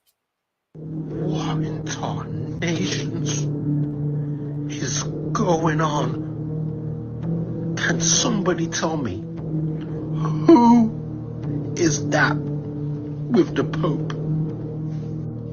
What is that? That can't be human, brother. And it don't just stop there. Who's the guy in the back? Now, I don't want to say that the Pope is rolling with demons, but the Pope's rolling with demons, brother. Something is definitely not right. Now, we've seen this. Okay, now we've seen this. One point I want to make is, have you guys noticed that like 90, 95% of the movies coming out to movie theaters, what are they? They're all horror movies. All the new TV shows, they're all horror. They're all horror movies. Horror TV series. Right? Something about evil, something about demons, something about vampires, something about the, you know what I mean? It all categorizes. And it makes you realize that, they've been manipulating the mind for so long. Yeah. All right. What's Bannon got to say? Here's a short clip. By the way, MSNBC producers, you got to be better. When you put up a TikTok that's got me in there, I'm not a convicted felon. It's a misdemeanor. Learn what actually happened. It's a misdemeanor. It's a misdemeanor. You guys spent all that money. The Roberts spent all that money. You ought to get a staff that can do some checkings for accuracy. By the way, Like maybe they need to have their own internal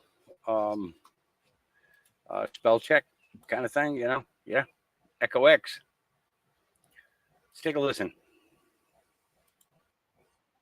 So what we are looking at is the updated U.S. debt clock. You can see it's $33 trillion, but it is very much updated, very colorful, right? Kind of like a rainbow. At the moment, it is 12 a.m., okay, on September 22nd, 2023. And as you can see, they have added in there the price of silver, a ratio for 5 years. Same thing for the 10-year. Then it also has gold too at $12,632 per ounce. We're going to the commodity-based system. The G7 to gold ratio, BRICS GDP to gold ratio, $135,000 per an ounce of gold. Wow, you all. And they have oil too, oil to solar ratio. The M2 money supply, look, it's going down. We all know what's about to happen. Know what you hold. Let's go! And we're going to see a couple of things on the debt clock today. But let's give Senator J.D. Vance a chance to speak here. Here we go. If you look at who serves, who fights and dies in American wars, it is disproportionately middle-class people from the industrial Midwest. Like, you go to a Marine Corps base when I served, and you will see a ton of Texas and a ton of Ohio license plates, right? It became like a joke. Everybody in the Marine Corps is either from Texas or from Ohio, right? That means that those people, those sort of patriotic Americans, they're sending their kids to the United States Marine Corps, to the United States Army. They don't want to send those kids to fight for Volodymyr Zelensky. They want, if we send American boys and girls to war, they want it to be for America's interests. And I think Trump, better than anybody in American politics today, can go and make the argument that we are for peace when we need to, and we're only going to fight a war when we have to. But when we do, we're going to punch hard and we're going to win. We're not doing these sort of global wars of democracy, which again is something the Biden administration has really doubled down on. I think Trump would take us in a different direction, but we got to make that pitch to people that if you want your kid to go and fight in some stupid globalist war, vote for Joe Biden. If you want to send American Marines and soldiers to fight only when we have to, vote for Donald Trump. There you go. There you go. Yep. This is why they destroyed all the bells. Healing frequencies.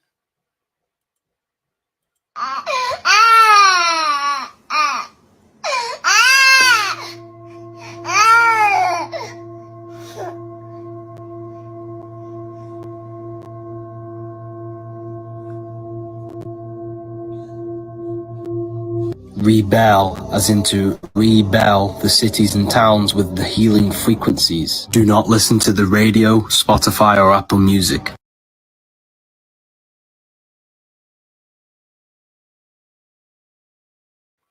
Interesting, huh? Yeah. Now we know what the bells were about. Urban trains, world resets, 1800s. You think they were trying to do that again? Yeah.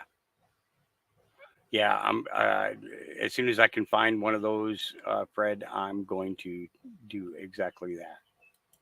It's important narratives to this point, to our research, in my opinion. We have the Pontifical College, Josephinum, where Joseph comes over to the USA from Germany in 1867. 3 years later, he becomes a priest and has his own church within a few months. And he gets to buy the house next door, of course, to support 12 orphans. And do we all know about the orphans at this point? Possibly a repopulation tactic that was going on in the 1800s. It's very interesting. Was it only 12 orphans? Or was this one of the places that they would send the orphans through to get them into society? Because who would ever question Joseph the priest from the 1800s? You know, the guy that just randomly shows up from Germany, has all the money ready to buy houses somehow, to support orphans. It all checks out, of course. Simple stuff for Joseph. This was known as the St. Joseph Orphan Asylum. It grew so rapidly, for some weird and, of course,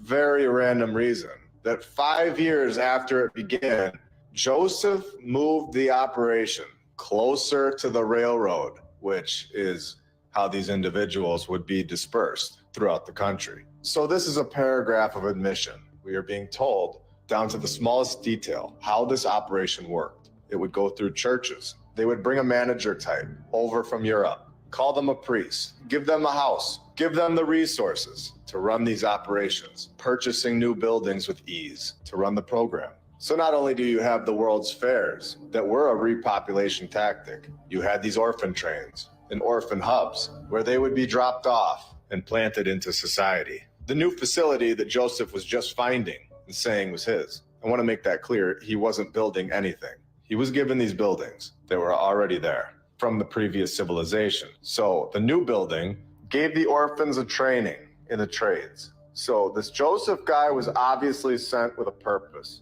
to repopulate and teach to a brand new society, one that didn't have any skills. This right here is how you reset a society's technology level. The teacher is never in charge of what the students learn. This Joseph character is a teacher of a class. He is not the principal of the school. There are many schools. He is clearly taking direction as to what the students of the new society will learn. There were many classes like this one all over the country happening simultaneously. This was an operation.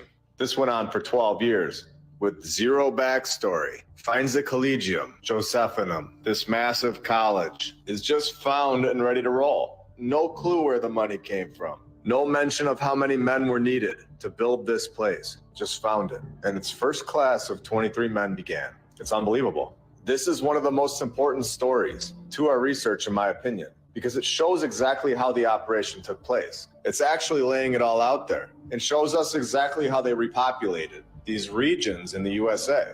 It shows us the operation with the orphans, the teaching programs. And this was our base for our technological knowledge. Whoever controlled this operation from the top has all of the technology from the previous civilization and is controlling what technology we get to have. And they've clearly been doing this for a very long time. And for anyone that's on the fence, we have the St. Vincent's Infant Asylum located in Baltimore, where we have tunnels under the ground. This infant asylum was in use in the mid-1800s, during the same time period as German transfer Joseph. And what do you know?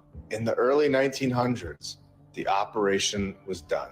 And they declined new orphans. 1941, they changed this to apartments. And in 2015, they light it up and try to destroy it with a fire, but they fail. So 3 years later, what do you think happens? 2018, the building was illegally demolished without a permit. You literally can't make this stuff up. It gets more and more obvious. If you're still on the fence, let's go even deeper. We have the St. Mary's Orphan Asylum, located in Galveston, Texas, where they tell us that this one is haunted. Now, I've talked about hauntings before briefly. I'm not going to say that there aren't any hauntings, but when it comes to these old world buildings, I think it was a tactic to keep people away from them. Just say that they're haunted, and it scares everyone away from investigating. So we have yet again another orphan operation going on in the mid-1800s. And I'm just going to let you know that this is going on and on and on.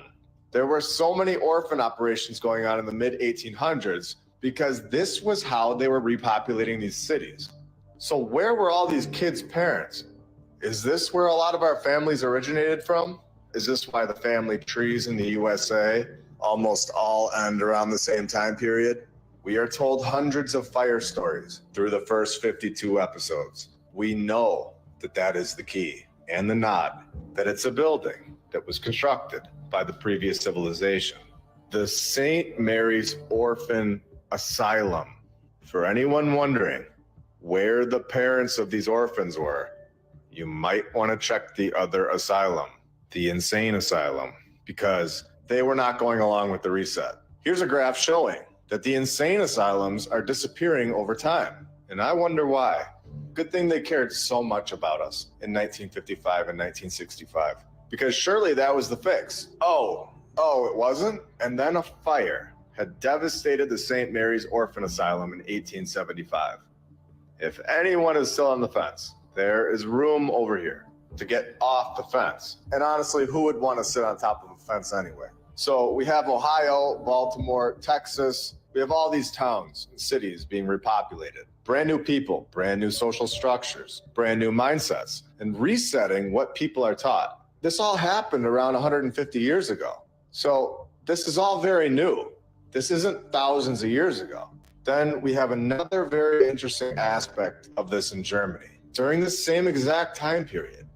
And remember, we also have good old Joseph from earlier. also from Germany. So here we are given the Kinder Beware install. And if I pronounce that wrong, I hope you all understand. This is where we are given kindergarten, another tactic to teach children the brand new social structures. What better way to trick people? Take them out of their family's home and tell them what to think, and then test them on it. Failing the test will then lower your self-esteem, putting a social pressure on children to agree with this new way of thought, or they will be called dumb and get an F. This is an operation. It's all connected, and it's designed to enslave the world's population. Year after year, we are all taught a false narrative. We've all been brainwashed into thinking that you are either smart or dumb based on a curriculum that holds zero value in the real world. Now, who knows if this Frederick Froebel was even a real character, but they do admit that kindergarten starts in Germany around the exact same time period that we're talking about, the mid-1800s. So I wanted to tie it all in with the rest of the world. This is a worldwide operation. This is not just the USA. We have a lot of things in the USA being controlled through Germany during this time period, especially the education aspect of it. And I want to point out that yes, we have borders and division now. We have so many countries in the world, and everyone is separated. And you're unable to travel to other lands unless you have a piece of paper that is registered and checked at the checkpoints. But who's to say that there even was a border in the previous civilization? Were there so-called elected leaders controlling everyone, deciding what we can and cannot do? Could they have had a truly free life where they were able to travel wherever they want freely and not feel like they're invading someone else's territory? I would say, in my opinion, this was the world that was here before the reset. And something happened where this past civilization was wiped out and their technology was stolen by a group, and some of it. Yep. Some of it was hidden. And this is where I was talking about Tennessee Governor Bill Lee has just approved a bill authorizing the death penalty in child rapist convictions. Yep. So now they're all going to move to another state. Yeah. Carla Bonet says, damn. Transition. You live in a country where a man transitioned to become a woman after winning the decathlon in 1980, and then after doing so, runs over someone, kills them, runs over a second person, and 4 months later is named Woman of the Year. You live in a country where a man spends 15 months in prison for securities fraud. In a movie they make about him, he punches his wife in the stomach and then kidnaps his own child. And all of you love that movie because I'm not leaving. I'm not leaving. It's The Wolf of Wall Street. You guys know who is the face of prison reform in the United States? Who is it? It's Kim Kardashian. Kim Kardashian, who made us is the face of prison reform. If you don't believe me, Google right now Kim Kardashian standing next to President Trump having legislation signed while she's in the Oval Office. She made a tape where she was having with Ray J, and now she's getting legislation passed, and you're worried about a meme that you're supposed to post. Status is status is status. Doesn't matter what you do. If you get more attention, no one will care. People want to make TikToks with O.J. Simpson and don't give a about what he probably did. Yeah, 100% truth. All right, here's another one. 58-year-old Ahmed Ali, an Uber driver accused of a heinous crime. Where they're asking that the court find probable cause for rape in the second degree and kidnapping in the first degree. The victim relying on Ali's service as a rideshare driver to get back safely. Instead, documents say Ali used his Uber app to make it seem like he dropped the victim off, then drove here to the secluded location outside of Olympia and raped the victim. She is fearful if he is released, or expressed that she will be fearful if he is released. The probable cause documents say the family of the victim got worried when the woman did not return home. The father, using his phone, tracked his daughter's location to the scene of the assault and found the victim naked in the back seat of Ali's car, with Ali scrambling back to the front seat, trying to pull his pants up. There's a substantial danger that the defendant will commit a new violent crime, and this is based on the nature of these allegations. Documents say the victim's family beat up Ali, and at least 2 shots were fired. Investigators say Ali tried to flee the scene, despite medics saying he needed help.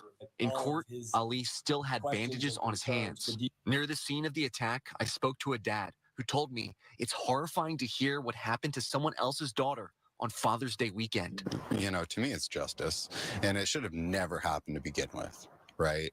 That it's just disgusting, but I'm glad the dad was able to be there. The suspect is a father himself of 5 children. The courtroom was packed with family and neighbors in support of Ali. Investigators say Ali's daughter actually reported her father missing to police on the day he's accused of raping someone else's child. Yeah. Crazy, huh? Yep. All right. MJ Truth Ultra says, this gives me hope. Never has Israel been highlighted the way they are now. Israel has received far more aid from the United States than any other country by far over the last 4 decades. Yep. Of our country. I can't tell you how many Republican members of Congress or Republican journalists or pundits I've interviewed over the last 2.5 years who say we can't be financing the war in Ukraine because we don't have the money to be financing other countries' wars, nor should we be doing that. Our focus should be on our own country. And every single time, well before even October 7th, I would ask them, does that also apply to Israel? And they would kind of stammer and stutter and not want to say it. But now, you say like you don't care about Israel, and I totally understand that. The problem though is that Israel has received far more aid from the United States than any other country by far over the last 3 to 4 decades. We pay for their military. We pay for every time there's a new war, we send them billions and billions and more on top of the $4 billion a year that Obama negotiated with Netanyahu. Not only do that, but we arm them. The bombs that they use to kill Gazan civilians come from the United States. And I think worst of all, we isolate ourselves from the entire rest of the world. Do you know how many votes there have been at the UN over the past 7 months where the entire world is on one side and Israel and the United States stand alone on the other? With, a couple of those tiny little countries that we often bribe, like Micronesia and Marshall Islands, the part of the coalition of the It's willing. literally Remember called that? Micronesia. Yeah, exactly. Micro. It's like it's also just the standing in the world, like our sacrificing of soft power. So we give up so much for Israel in so many other ways that if you're an American citizen, you have to care about it, even if you don't want to. One of the stories we did. What I meant was, I feel emotional. Like I just have like gut level affection for, because I've had such a nice time there, and I like so many Israelis personally and know a lot. And I just like, there's nothing more wonderful than having dinner in Jerusalem on a summer night. It's just, so I have a lot of affection. I guess that's what I'm saying. So I'm not sort of animated by, anything really. I'm just like I live here. So do my kids, so did my ancestors. It's like, I just care about this country. And if you're changing my life or stripping my rights from me that we've had for 250 years on behalf of any other place, you are my enemy. Like, it's just that simple. You are my enemy. I mean, I don't know what to say. I don't want even to have this conversation. Well, that's the amazing thing, is that the devotion to Israel is so great and so incomparable to the devotion of any other foreign country that it's to the point that their supporters of Israel, are willing to deconstruct and erode and sacrifice the core basic rights that as Americans, by definition, we're supposed to enjoy. See, I won't accept that. I won't accept that. That is what's happening. This is my country. I'm from here. I'm going to die here. I will not accept that. And I don't care what you call me. You can't take away my right to say what I think. That is the foundational right in the United States of America. And it's the only thing that prevents us from becoming, Stalinist, period. Yeah. Yep.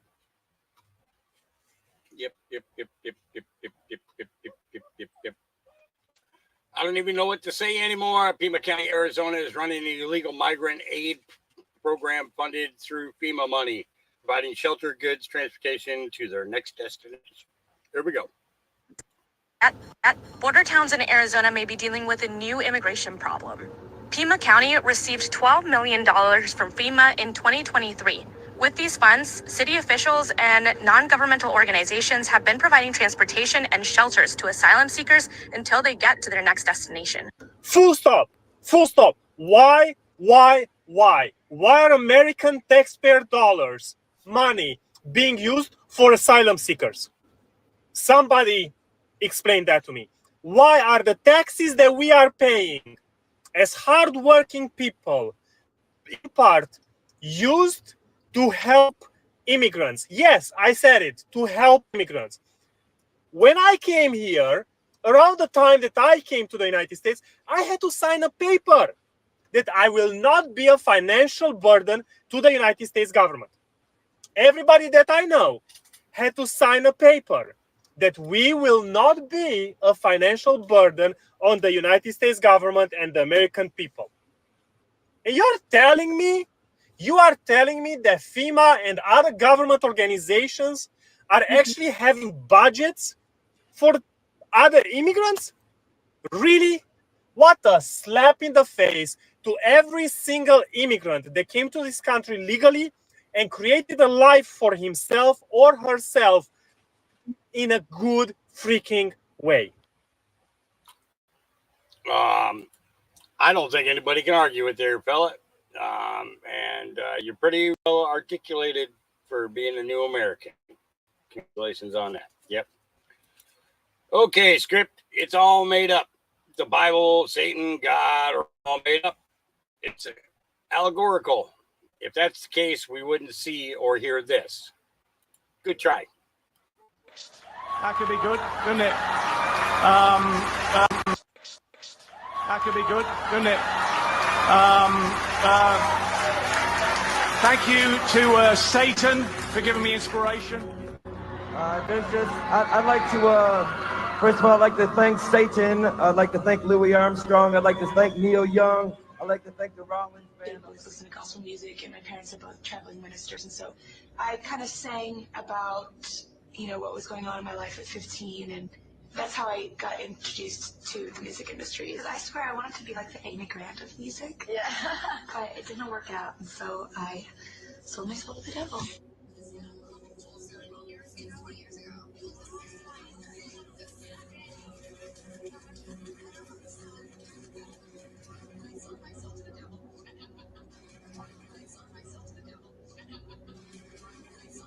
It made me want to go back to Satan worship. But well, I think it worked for me. It got me a career. 12 years old, I signed a deal with Satan in my room, and I was to... CBS doesn't condone this. Wait a minute. Because I wanted to get famous no matter what, and, you know, then I forgot that I had this deal with Satan and everything, and then I got really famous. Did I sell my soul? I sold my soul for you. Now, figure that out. Talking about I sold my soul for you. Why the fuck is y'all on here if y'all think I sold my soul? Y'all coming right with me, you dummy. Right to your face. Right to your face. All right. Biden chose today of all days. Yeah. When there's a major tragedy in the country, the president has a responsibility to address it and assure us he's taking steps so it never happens again. This week, we found out a mother of 5 was murdered by one of Biden's migrants during an international crime spree. Her name was Rachel Morin. We'll say it, but the president won't. The White House put out a statement saying they send their condolences, but can't comment on active cases, unless it's Hunter Biden's. Trump, on the other hand, confronted the issue head on. Another Biden migrant was arrested for the savage murder of an innocent American woman, Rachel Morin, 37 years old, mother of 5, beautiful woman, nice woman. Everybody loved her. If I was president, he would never have been able to come in. He would have never been able to come in. Instead of talking about Rachel and the threat of migrant crime, Biden chose today, of all days, to sign an executive order that helps illegals stay in the country. Amnesty and work visas for 500,000 migrants. If an illegal has been married to a citizen for a while, they're protected. Biden says he's keeping families together. But what about the American ones that were torn apart by migrant criminals? Where's the executive order protecting us? This doesn't even make sense politically. 60% of Americans want every single illegal alien deported. Most Hispanic Americans agree. So why is Joe Biden signing this now? Because he doesn't have a choice. It's what his donors want. Tech giants hire migrants from Asia to fill white-collar American jobs. Big tech thinks Trump's going to win in November and deport all of their workers. They needed an insurance policy. Zuckerberg and his buddies lobbied Biden to sign this executive order, and it worked. This isn't about compassion. It's all about money. Biden let it slip today. Watch. Why the action we're taking today matters. If you wonder about that, just ask business leaders, ask labor leaders, ask economists, ask elected officials. They know it's good for American business. They know it's good for the American economy. They know it's good for America, period. Migrants help Biden cook the books for his phony jobs reports. If Jose from Guatemala gets hired, Biden says the economy's booming. It's also helping keep wages down because corporations pay illegals next to nothing, undercutting the American worker. Also doesn't hurt that migrants can use a loophole to get away with voting in our elections. It's illegal for migrants to vote, but if they say they thought they were allowed to vote, they can get off. In some states, all you need is an electric bill to register. A migrant can get their hands on that easily. So Democrats win, Biden's donors win, the migrants win, and you lose. Biden calls that the cost of doing business. They sell off our jobs to migrants for pennies on the dollar and let in violent criminals in the process. Then Biden's cronies tell us migrant crime isn't real. His so-called migrant crime wave is just not happening. It's a lie. An NBC News analysis released just this week found that crime has actually dropped in the cities that received the most migrants from the southern border. Yeah, right. Migrant crime isn't real. It's everywhere. It doesn't matter how far you are from the border. In New York, a Biden migrant from Ecuador was just arrested for raping a little girl. Terrifying situation involving that illegal immigrant from Ecuador and that 13-year-old girl. Now, police arrested him early this morning. Police say the 25-year-old man raped a 13-year-old girl in Casina Park in Fresh Meadows last week. The girl was with a 13-year-old boy playing in the park when the man approached them with a knife. Police also say he forced them into the woods where he tied them up, and that's when he sexually assaulted the young girl. We're calling him a person of interest. We should call him the devil. The migrant was chased down by Good Samaritans. They roughed up the perv while he tried hiding under a car. About 3 miles from the crime scene in Corona, residents there recognized him from the neighborhood. They say they all waited for him at this bodega on 108th Street, where he often went before attacking him. Boom. He comes, we caught him. Spot him, got him. We just happened to see the suspect and we acted accordingly. I need to do something because it's just not right. And I got 2 little sisters. I'm about to have a daughter. And that's just not right. In Colorado, a migrant plowed his semi-truck into another driver.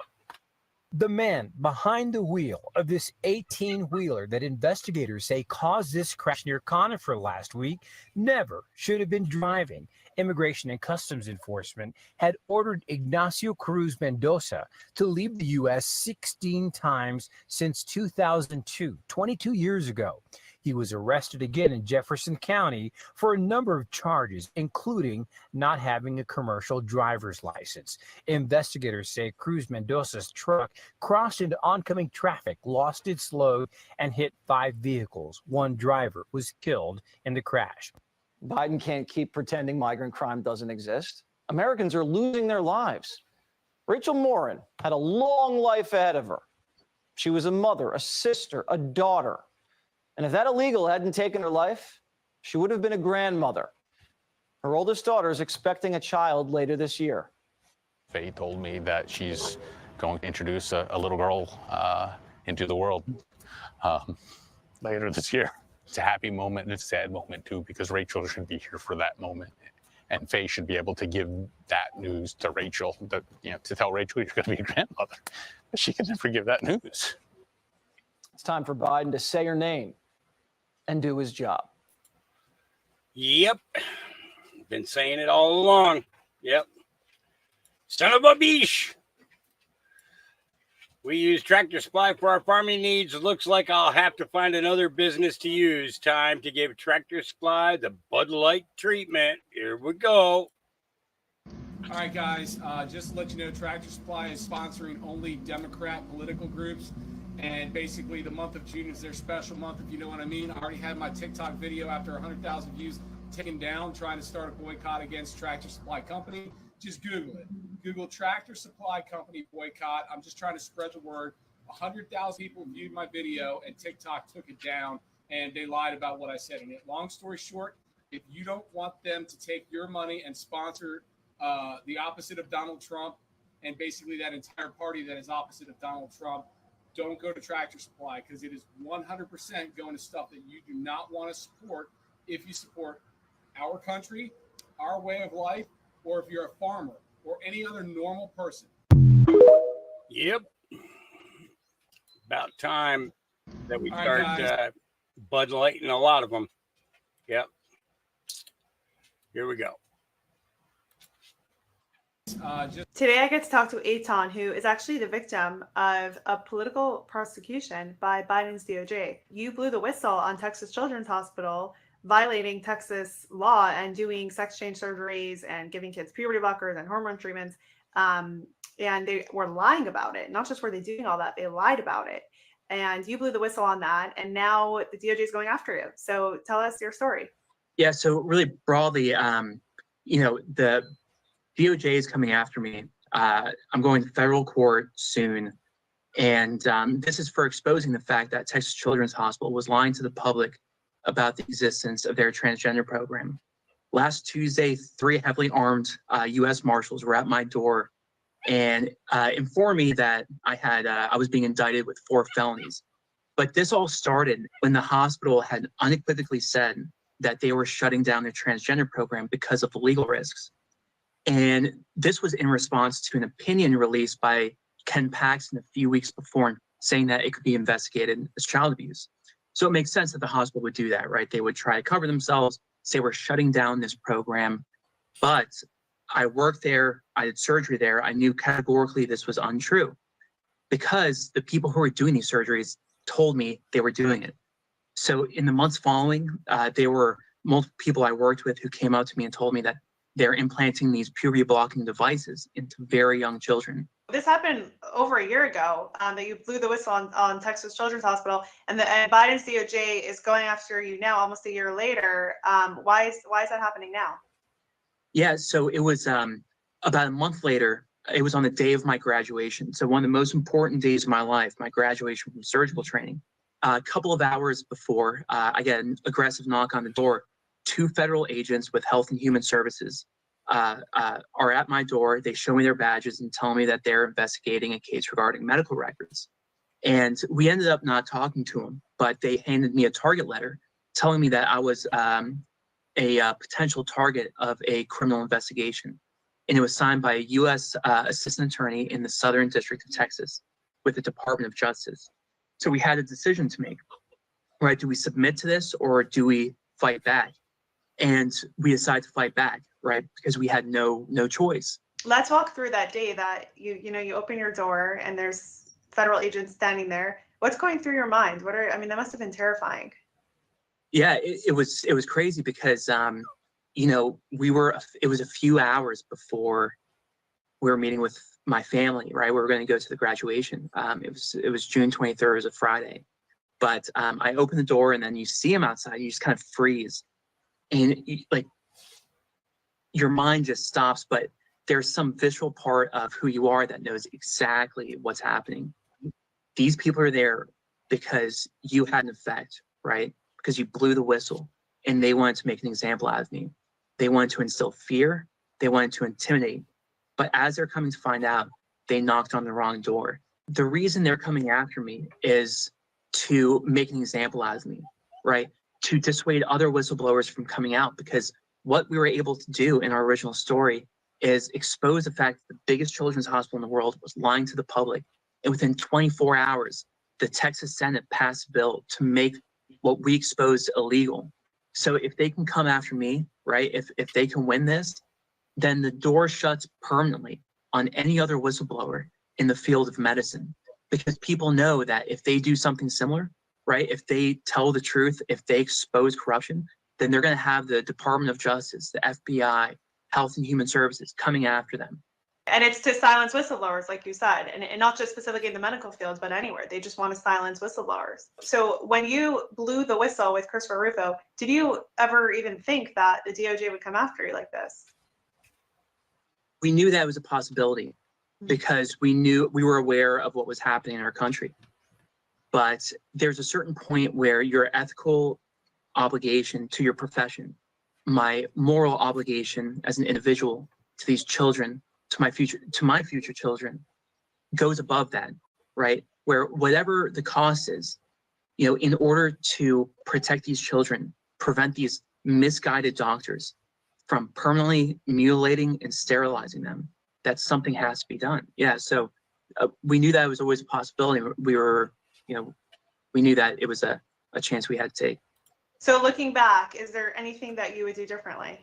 No, never in a million years. Never. Love it. Love it. And how has your life changed since that day? On a daily basis, right? Like you just go on with your life just like it's completely normal, right? You hang out with your friends, you spend time with your family, you walk, I walk my dog, and I feel my baby kicking, for the first time. It's amazing. And but then there's this other side where it's this existential crisis, right? Where it's like you think that I might not be there for my daughter being born. And that even though I'm the one, right, it's like I told the truth, right? The hospital was lying. They were harming these kids, but I'm the one who's going to federal trial. And there's bitterness involved, but then you understand what you're involved in. Like, if it's this bad for us, like, what's going to happen if we don't do something? It's wild. Like, they're going after you for telling us that they're lying and breaking Texas law and doing these surgeries on kids, but they're not going after the doctors who are actually chopping off confused kids' body parts and injecting them with these hormones that are irreversible and damaging. Eitan, I know you know this, but you are a hero, and I know I speak for millions of Americans when I say that. So we are definitely praying for you, and I think God is protecting you. And where can people support you? Yeah, so they can go to givesendgo.com/Texas_whistleblower. And yeah, it's just important for people to know. I mean, we're going to federal trial. Every dollar we've raised is through like $5, $25, $50 donations. And it's amazing to see the amount of support people have provided. Every single comment on that Give, Send, Go, we read it every single night.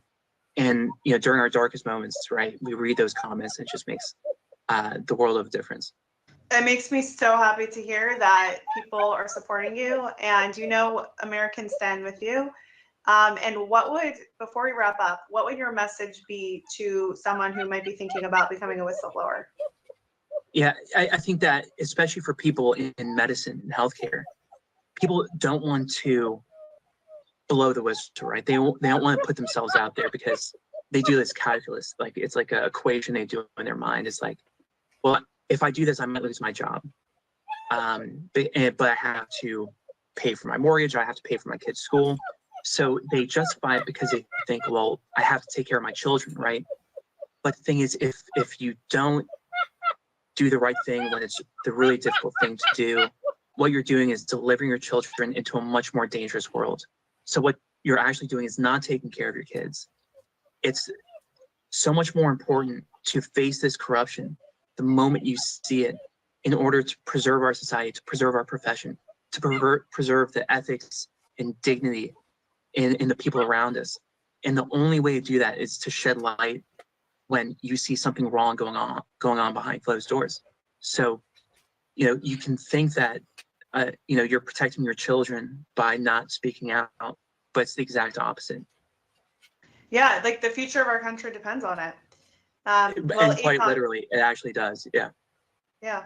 Eitan, thank you so much for your time. We are rooting for you. We are praying for you. And hopefully we'll hear some good news very soon. Yeah. Thank you. All right. Moving on. Yeah. Josh Hawley goes at Boeing like wildfire. Here we go. What is it that you get paid currently? Senator, that's well disclosed in our proxy documents in each of the years that I've been employed. Yeah, but what is it? It's a big number, sir. Well, let me help you out. It's 32.8 million this year. Does that sound right? Yes, it does. That's a 45% increase over last year. Does that sound right? Yes, it does. What is it you get paid to do exactly? I get paid to run the Boeing company. Yeah. So just help me understand that. I mean, do you get paid for transparency? Is that one of the metrics for your income? I think the board counts on me for transparency. Really? Because you're under investigation for falsifying 787 inspection records. The Boeing's under criminal investigation for the Alaska Airlines flight. You were investigated by DOJ for criminal conspiracy to defraud the FAA. This is all in your tenure. This doesn't sound like a lot of transparency to me. What about safety? Is that a component of your salary? It sure is, Senator. You know, have you seen the reports that the subcontractor that you used to make that door piece that fell out of the sky, that when the FAA went and toured the facility, they found one door seal being lubricated with Dawn liquid dish soap and cleaned with a wet cheesecloth, and another was being checked with a hotel room key card. Does that sound like safety to you? Senator, I think our relationship with that particular supplier has been well documented, reviewed by the FAA and most certainly us.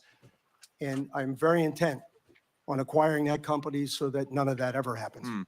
You know, the FAA also says that Boeing still has not implemented the recommended steps back from 2019 and 2020 after the MAX crashes. You still have not taken the appropriate safety procedures or implemented what they recommended. I mean, how, if safety is a component of your $33 million compensation package, I mean, how can you possibly qualify for any of this? What about quality? Is quality part of your compensation package? Senator, I meet with the FAA pretty regularly. They don't hold anything back, and I'm not aware of anything that has been cited with respect to those accidents that we haven't taken action on. Really? Because we've had whistleblowers. You said you'd listen to whistleblower testimony. We've had multiple whistleblowers come before this committee and allege that Boeing is cutting every possible corner on quality and safety, not just in the past, but now. They've alleged that you've eliminated safety inspections, that there are fewer in quality and there are fewer inspectors doing quality inspections out there. They've alleged that when they raised quality issues and concerns, they were reassigned, they were retaliated against, they were physically threatened. That doesn't sound like attention to quality to me. And yet you're getting paid $33 million a year. It's extraordinary. Senator, we have increased our quality inspectors significantly. How much has your stock price increased while you've been at Boeing? It hasn't, and I don't watch it much. Have you done any stock buybacks while you've been at Boeing? Not in my job, no. How about your profits? Have your profits increased at all while I you've haven't had any profits, sir. I'm sorry? I have not had any profits. Yeah. You know, I think the truth is, Mr. Calhoun, you're not focused on safety. You're not focused on quality. You're not focused on transparency. All of this is in the record. But I think actually you're focused on exactly what you were hired to do, which is that you're cutting corners. You are eliminating safety procedures. You are sticking it to your employees. You are cutting back jobs because you're trying to squeeze every piece of profit you can out of this country. This company. You're strip mining it. You're strip mining Boeing. It was one of the greatest American companies ever. It has employed thousands of people in my state, and you are strip mining it for profit, shareholder value, and you're being rewarded for it. You got a huge raise, a huge increase. So it's working out great for you. For the American people, they're in danger.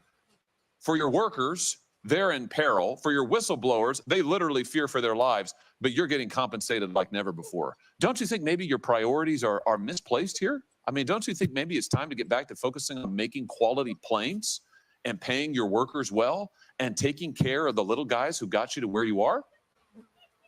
That's not a rhetorical question. Senator, I don't recognize any of the Boeing you described. Really?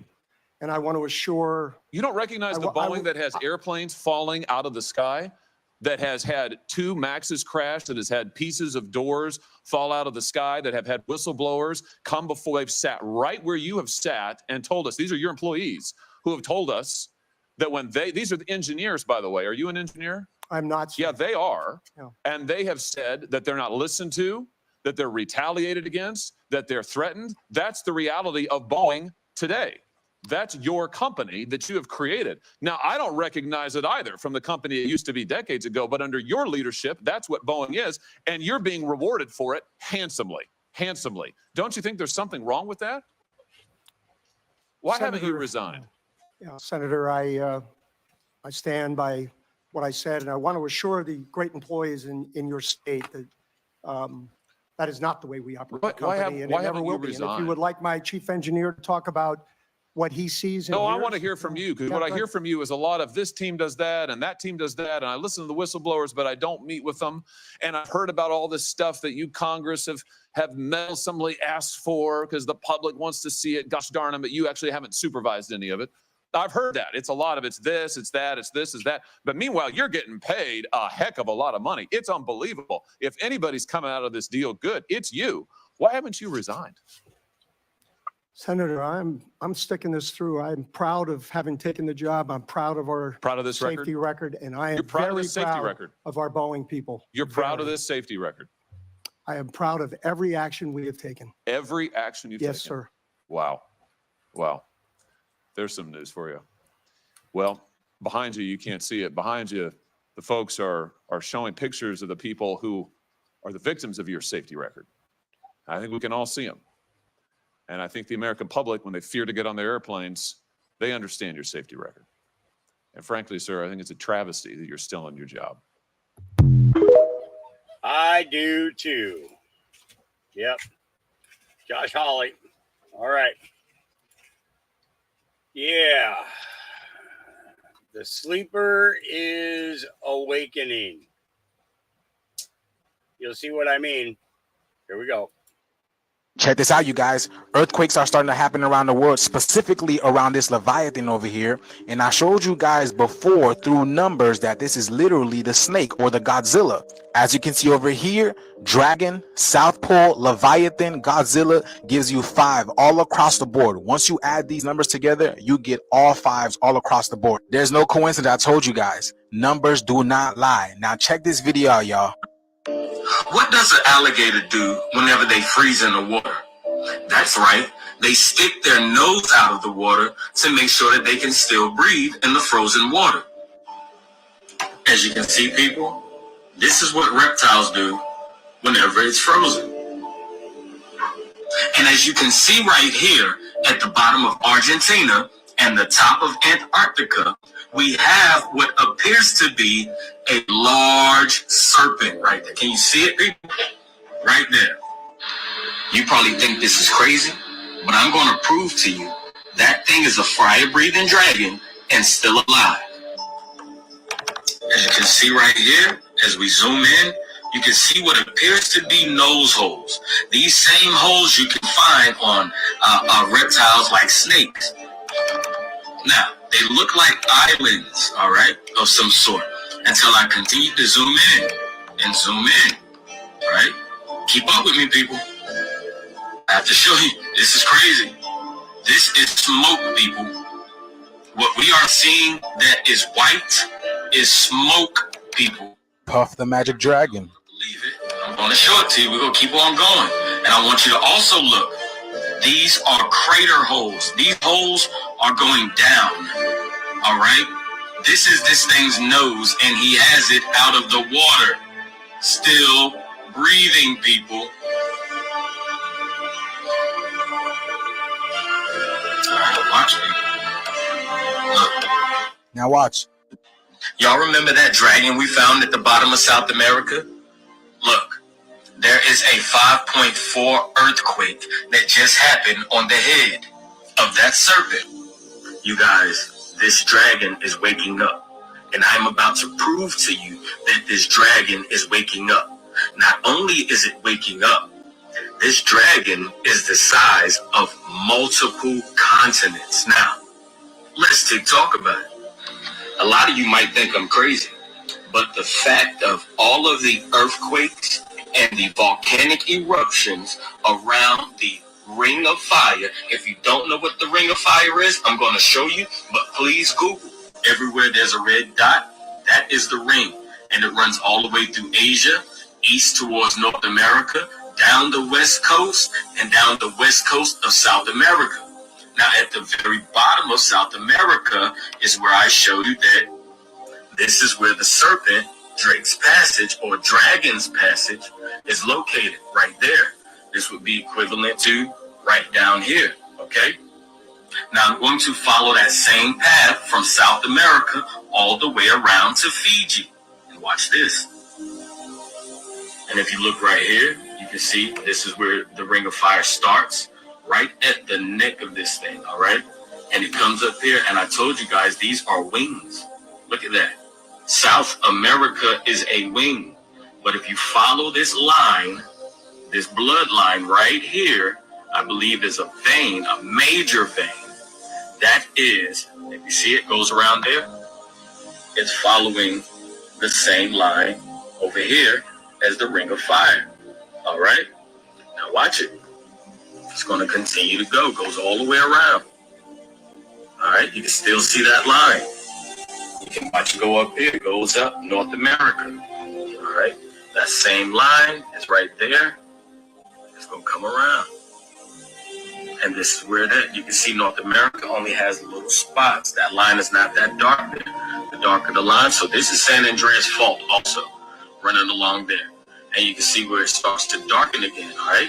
Where it starts to darken in that loop. You see that? Those are going to be more active places. You see over here in that loop, things are more active right there. All right? We'll come back over here, continue to follow. This is still the wing, people. This is the wing. It takes that much. This is all of it. This is the wing, the left wing of this serpent, you all. This is the left wing right there. All right? And the right wing right here is Antarctica. We know this place is not a ball, but it runs from Antarctica and it comes here. This wraps the world. Whenever you guys see, look, here it is. It comes all the way out here. This is the same. You're not going to see these that active because they have this thing frozen in hibernation, people. This wing is froze so that this reptile cannot move. Right now, we have global warming, and all of this is starting to melt, all right? Everything on this side has already melted, and this thing is eventually going to wake up, people. Interestingly enough, this thing is frozen in the Pacific Ocean, and this is probably why it's pacified. It's pacified. And it's waiting for that actual ring of fire that is actually being brought on by the sun. That's why the sun looks like it's got rings on it, multiple rings, which would be the ring of fire, which is why everything is melting in Antarctica right now. So there's not going to be no more pacifying that dragon. That dragon is waking up, which is also why they put this dragon on top of the Empire State Building, telling us Vagar is here. They're literally telling us the dragon, the Leviathan, Godzilla, the snake is waking up. These are some interesting times we live in, y'all. We have been lied to about everything. Everything. And now we're really about to see what's up with this world, y'all. Let me know what you guys think about this video. This video is strictly for entertainment purposes only. I am only raising awareness to interesting situations during these interesting times. Like, comment, and share for more videos like this, y'all. Thank you for tuning to my frequency. We're in this shift. Let's get it. Peace in. Yeah.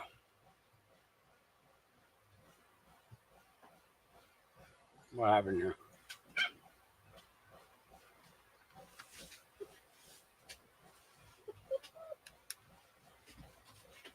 There we go. All right, we're back. Locked up on me for a second there. Yeah. Let's see. Okay, we saw these yesterday. We saw that yesterday. We saw that yesterday. We saw that yesterday. We saw that yesterday. And there was us yesterday. All right. Here we go.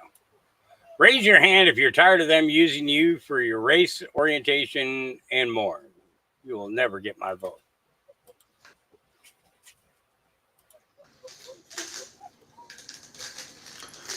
The LGBT children should not fear who they are. No one should be made to fight alone. We're all in this together. I've heard that before, and we will fight with pride. Will we, Cammie? Will we? Did you always care about the gay community, Cammie, or is it just recently? When did you start wearing your little Salina sport jackets to Pride? And also, we didn't have a problem until y'all started using us. Nobody had a problem. But you started using us for your own political gain. And now everyone's got a problem with them. You see how that worked out? Everyone's tired.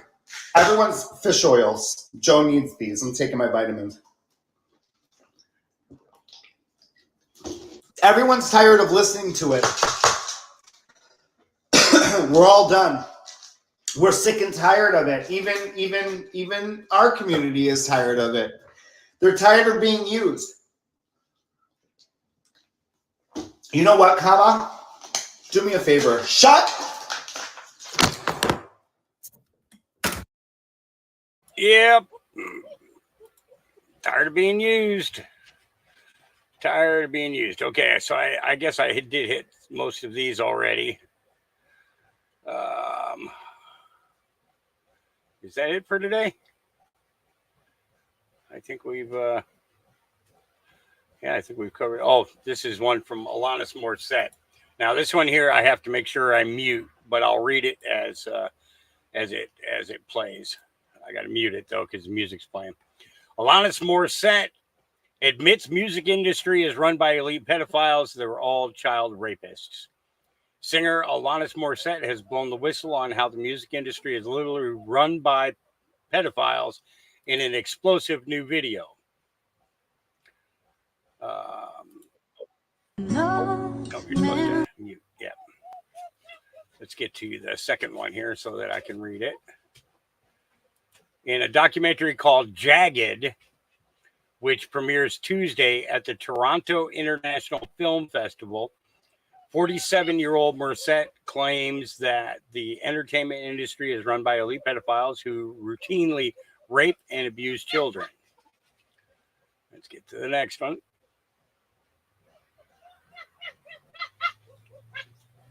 Okay. According to Morissette, she was forced to have sex with multiple men in the entertainment industry when she was just a teenager.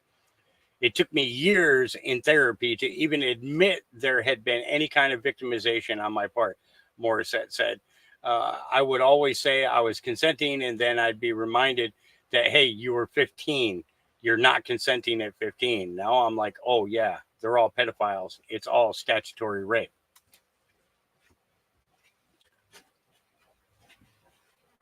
Next. Come on now. Yahoo News reports, according to the Post, Morissette doesn't name the alleged abusers in the film, but she faults the music industry for ignoring her when she tried to speak up. I did tell a few people, and it kind of fell on deaf ears. She said it would usually be a stand-up, walk out of the room moment. She also reportedly says that she frequently experienced unwanted sexual advances, which is pretty common in the music and Hollywood industries. Last year, Morissette told the Sunday Times that almost every woman in the music industry has been assaulted, harassed, raped. And that is ubiquitous, more in music even than film. She added, though, that women who want to speak out face the threat of losing their job, reputation, and not being believed. In the documentary, according to the Post, she says she hadn't gone into specific information about her experiences because she wanted to protect my parents, protect my brothers, protect future partners.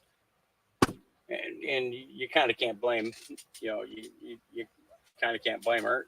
But, at the same time, Jimmy Levy, the day will come that the truth about the industry will be exposed. Sadly, those who are asleep need to hear the idols that they've made speak the truth in order to believe it. God is moving in the industry, and after the awakening happens, a revival comes. Praise Yeshua. Yep. Cannot argue with that statement whatsoever. Praise his name.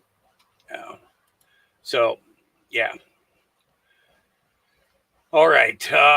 This was really good.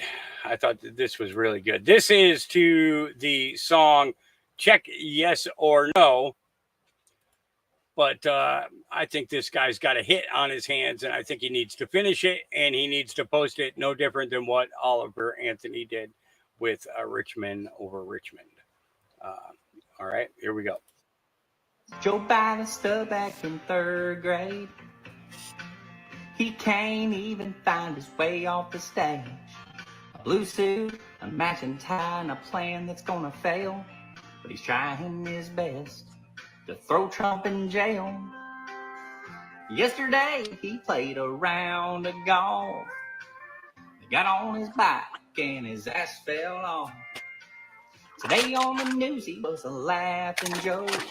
Then Trump came on, and then he spoke. Do you miss me? Do you want me back again? And if you do, well then don't be afraid to vote for me, my friend. You know you want to. I think it's time Joe goes check yes or no.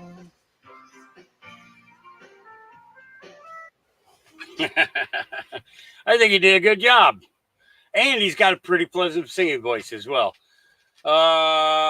Okay, Jordan Maxwell speaks on religion. This is a pretty good one here. Reclaim your sovereignty. Just say no. Wake up. Here we go.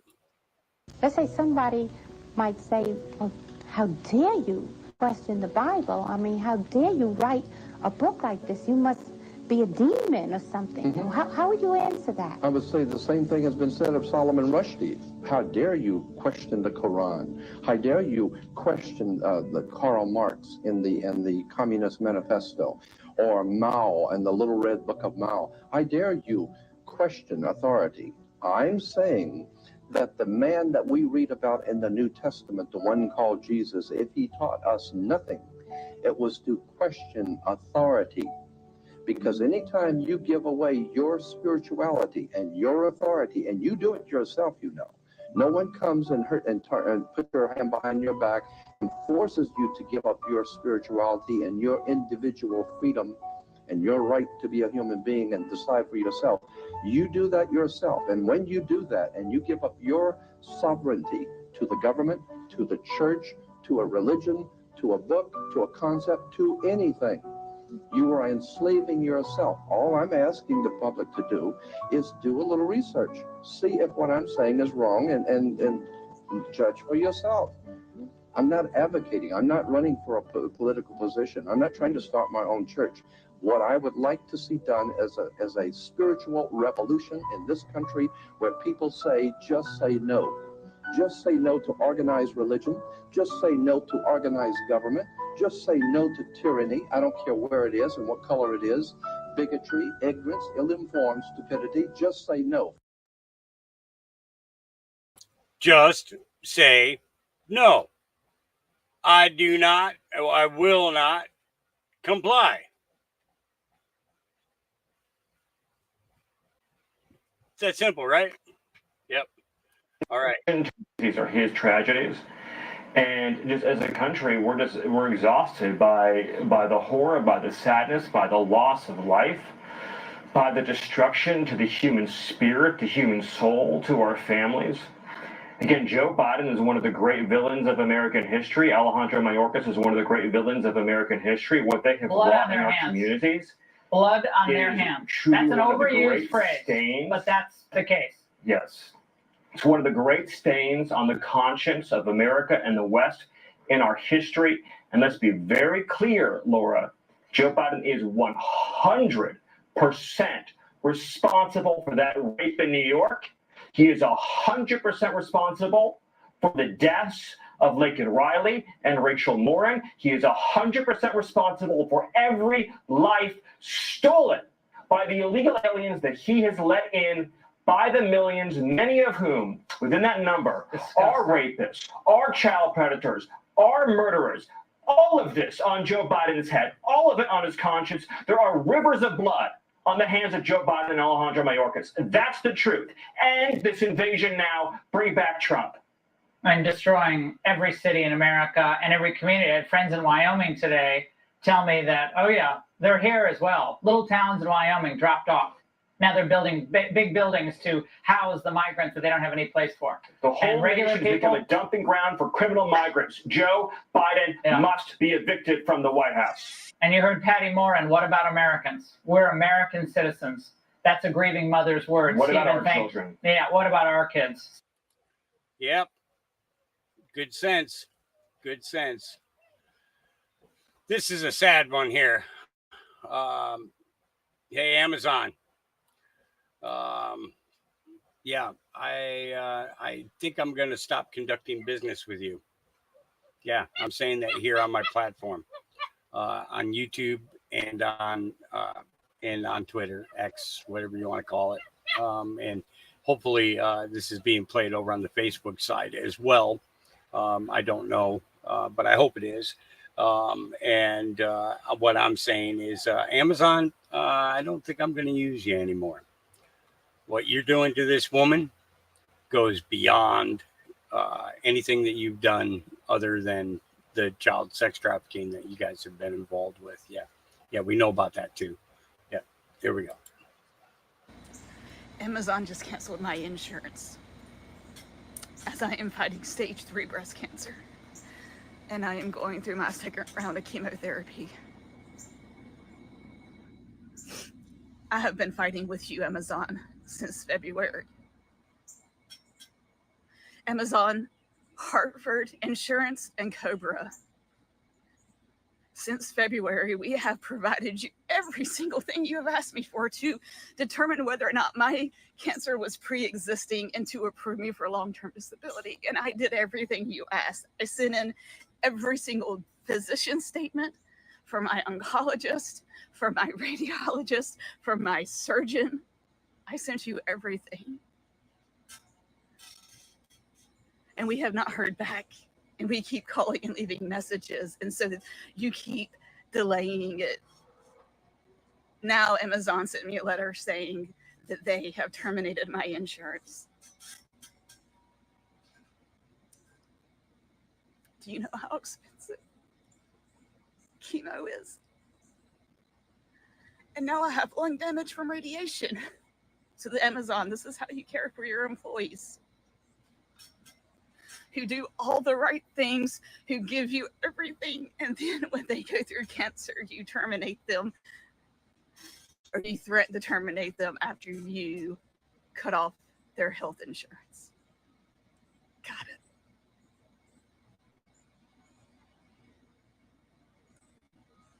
Yep, we just talked to them. We just got off the phone with them. They don't care. They're not doing anything. There's nothing they can do because they have not approved my long-term disability yet because they've dragged their feet for the past 3 months. And we've called, left message after message. So thank you, Amazon. Thank you for... Thank you. As if we didn't have enough to stress it. Just so you know, you didn't just take away my insurance. You took away my wife's insurance, who has diabetes, and my son's insurance too. So thank you, Amazon, Hartford, and Cobra. Yeah. It doesn't matter what your sexual orientation is, as long as you're not shoving it down any kid's throat or shoving it down our throats. But they do deserve proper medical care when it's deemed necessary. Honestly, I think the chemo is a killer anyways. 98% of the people who go through chemotherapy do not survive.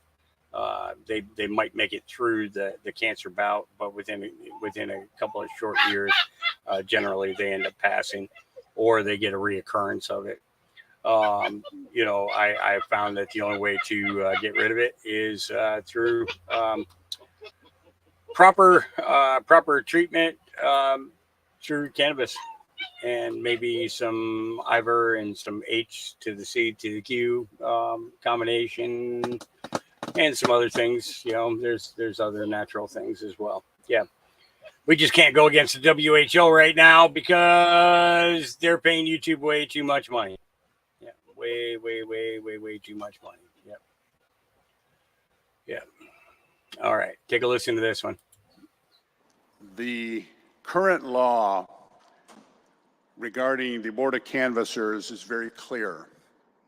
I'm not going to take the time to read every section out of the law currently, but it's very, very clear that in a case of a recount, if somebody suspects fraud, they are able to bring that to the Board of Canvassers.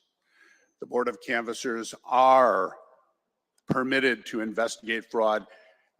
Contrary to everything I've been hearing on the other side of the aisle, in posts, the media not covering it, it is clear as a bell that if there's allegations of fraud in a recount, that the Board of Canvassers have currently the ability to investigate fraud. They also have currently the ability to subpoena. They have subpoena power. It's very clear in the law currently, despite what the other side says and despite the fact that the media will not print any of this for the public to be aware of. This bill, 603, removes that ability from the Board of Canvassers. It is a big change. What they put in instead is, well, if you suspect fraud, turn it over to the hyper-partisan Attorney General. Oh, I'm sure if it's a Republican making that claim, it's going to get a thorough investigation. Or turn it over to the hyper-partisan Democrat prosecutors within the big cities where the majority of the votes are. Oh, I'm sure there's going to be a lot of investigation of fraud from those individuals. It is being done after 70 years of having this system. All of a sudden, we have to strip the power from the Board of Canvassers. They say, well, there's never been an example where it was used. Completely untrue. In the 2020 election, we first in 2016, I believe in Detroit, it was 72% of the precincts couldn't be recounted, mostly for an overcount, for a whole series of issues. Broken open ballot boxes. So we gave them more time and money. And what happened in 2020? It went from, I believe, the 72% to 79%. How can this happen? So these very astute Board of Canvassers for Wayne County said, we want to find out what happened. What happened then? They had a tsunami of death threats. Of all the death threats that I've heard bantied around, the absolute worst I have ever heard was against that Wayne County Board of Canvassers. A female who was doxxed, her daughter was doxxed. They sent horrific things to the mother. One of them was a tortured, bloody, murdered little girl the same age as her daughter, and said, if you don't vote for this, is going to happen to your daughter. Now, of all the threats I've heard, nothing have I heard is more despicable, disgusting than that. If that had been me as a parent, I don't know what I would have done.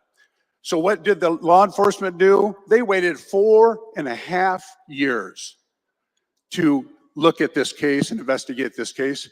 And the most severe threat I've ever heard, verbal written threat, she was given 5 days of suspended sentence. This is what's happening in terms of real, true threats going on here. And the people who had the ability to the investigation stripped out, gone with this bill. After 70 years of this bill, the Democrats have stripped out the ability of the Board of Canvassers to investigate fraud in a recount and to get subpoena power. And now you refer it off to these hyper-partisan individuals who will never prosecute this. This is an outrage that we have had this bill passed. I don't know what to do in terms of expressing to the people here in the state of Michigan why the Democrats are doing this now. 70 years of a bill that has worked well, and the Democrats stripped the provisions out to stop fraud. I think the people here in the state of Michigan know why the Democrats have done this today. Thank you. I'd like my comments printed in the Journal. Yep. All right. Here's a good one. Interaction with Charlie Kirk. I thought this was pretty good. Here we go. How can you come here and tell me there's no such thing as white privilege and no such thing as racism? Easily.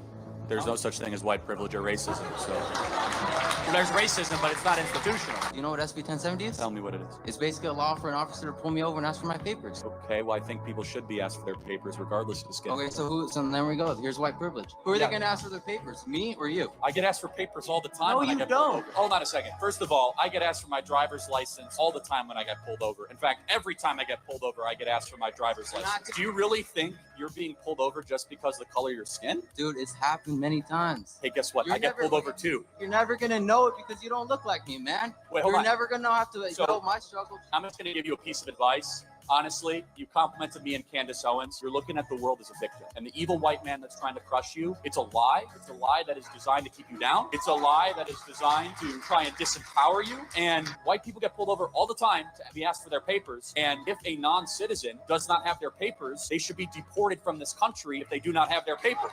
So please go ahead. All right, before you start saying I'm playing that victim thing, I'm never going to call myself a victim, but I'm not blind to the fact that my journey is going to be different than someone that doesn't look like me. You're right. So you know how it's going to be different? It's going to be easier for you because affirmative action laws benefit people of color above white applicants to certain universities. In Texas, if you try to get Regeneron or monoclonal antibodies, the specific position of the Texas Health and Human Services is we only give Regeneron to Hispanic and black people and not to white people. At State Street Capital Advisors, if you want to be a financial manager, you know you're not allowed to hire white people without board permission, yet they can hire Hispanic people and black people as much as they want. You know that United Airlines wants to double the amount of Hispanic and black pilots and try to hire less white pilots? You're right. You and I have it different. The current regime and status quo is making it easier for you. You have privilege.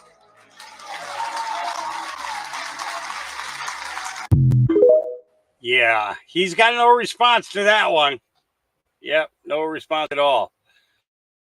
So this is how the community in Oakland, California celebrated Juneteenth. Yeah. Let's see. Breaking, multiple people have been injured after being shot and stabbed during a Juneteenth celebration. Wow. I'm not quite sure if I would call that a celebration of something. If every time you celebrate something and it turns into either a mass shooting or a mass stabbing, why don't we just call it a shooting or stabbing event? Yeah, instead of a celebration. So the Juneteenth event of stabbing and shooting. Here we go. No, they shooting at each other.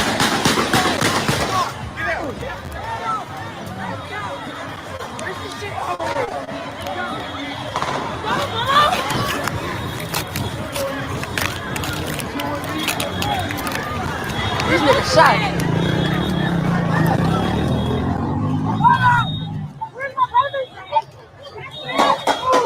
Oh, hell no. Shot here, breathe. Shot right here. Somebody shot. He down. Somebody shot. Somebody hit him and breathe, bitch. Let's go. Remember.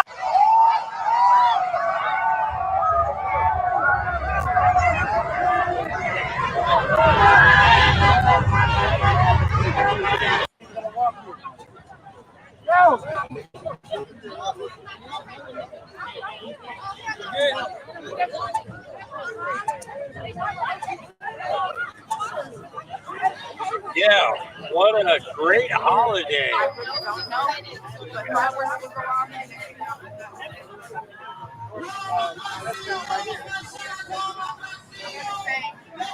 Yeah, what a celebration. What a celebration. Mr. Sciatica put this out. He got himself into trouble again there on company money. Yeah, he's been doing that quite a bit. You know, he says, shut down Pornhub and arrest anyone who are affiliated with these crimes and hold them accountable. Please share. Here we go. Is the largest and most popular porn site in the world. Owned by the mega porn parent company MindGeek, Pornhub averages 42 billion visits per year. That's 115 million visits every day. Most of the content featured on their site is user-generated, amassing 6 million new videos each year. that would take 169 years to watch. Pornhub has become the global epicenter of internet pornography. The company makes hundreds of millions of dollars through ad revenue, data collection, and premium subscriptions, and is blatantly enabling and profiting from rape, sexual abuse, and child sex trafficking. Like the missing 15-year-old girl who was found after 58 videos of her rape were posted on Pornhub. Or Rose Kalemba, the 14-year-old, who the BBC reported was kidnapped at knife point, raped and assaulted on camera for 12 hours, and had to beg Pornhub for months and threaten legal action to remove the videos of her rape and torture.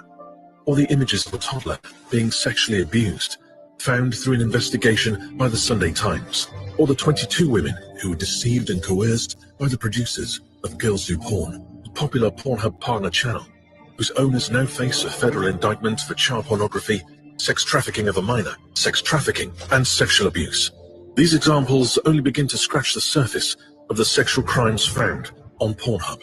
According to the Internet Watch Foundation, in only 2 years, they processed and confirmed 118 cases of child rape and trafficking on Pornhub.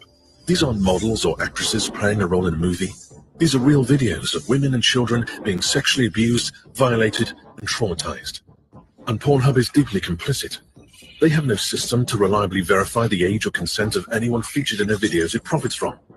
The largest porn site in the world makes it insanely easy for users to upload videos of real sexual violence.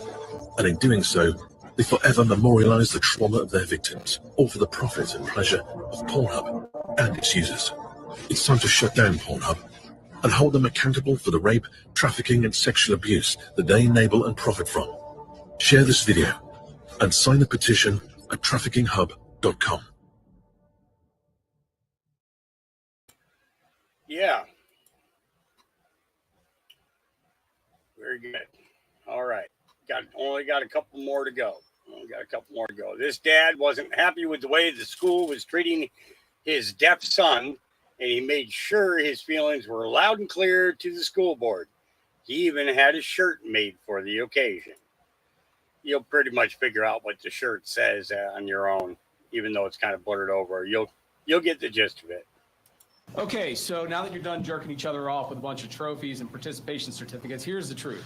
You guys don't care about the disabled kids because my disabled son was deaf. You put him in with a bunch of disruptive kids, okay? Bad kids at Bester Elementary. There was no sign language interpreter, no instruction for sign language. We applied to Maryland School for the Deaf. He was accepted in December.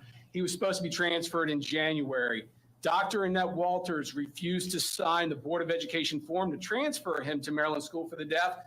January, February, March, April, mid-April, I came in screaming about civil rights lawsuits and everything else, and then they immediately processed a transfer. In May, 5 months late, he was transferred to a place where they could teach him sign language, where he was around other deaf and disabled children with similar abilities as him, so that he could have a normal life and actually communicate with kids and not get into fights every single day. He came home crying from Bester Elementary School every single day he went there, because he got into fights with kids who didn't understand him because he was deaf. He couldn't talk. He couldn't sign. He didn't know anything. We were doing the best that we could, but you guys left him there. No child left behind. You people sit up here, waste millions of dollars, hire people with fake names like this Steve Edwards guy who's using a stage name to conduct official business, which in the state of Maryland, if he's signing contracts and legal documents, I believe is the crime of uttering, which is a felony. But you decide to leave my disabled son in with a bunch of bad kids at Bester Elementary to get his kicked on a daily basis because you didn't want to give up the funding you get from state, federal, and local.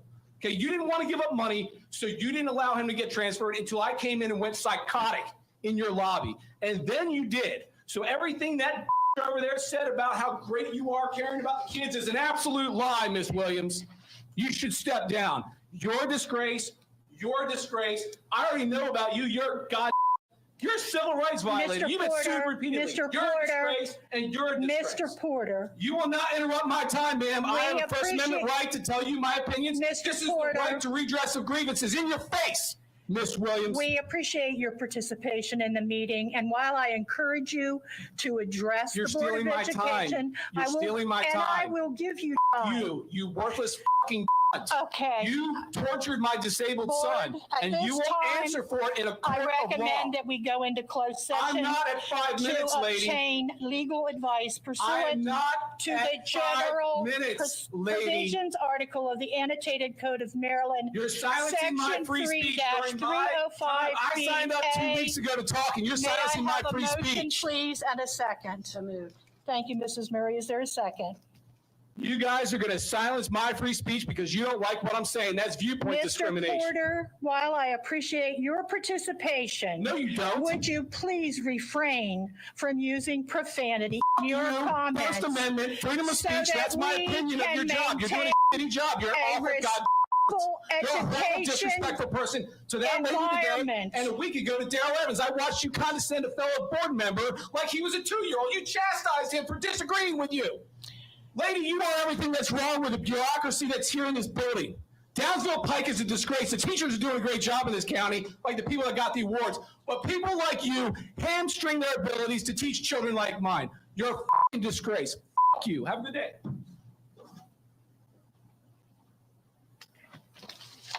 Yeah. Fuck you. Have a good day. Yep. And he's got a right to be mad when your kid comes home from school beat up every day because he's deaf and he doesn't understand or know what's going on. And the school refuses to transfer him like, you know, you've been begging for. And that your policies dictate that you're responsible to take care of, and you're not willing to do that, you're not doing your job. You should be fired. No pension, no relief, fired, period. No final paycheck. You haven't been doing your fucking job. It's that simple. And I apologize for using such rough language, but the fact of the matter is I don't give a fuck anymore. My First Amendment does not stop where your feelings start.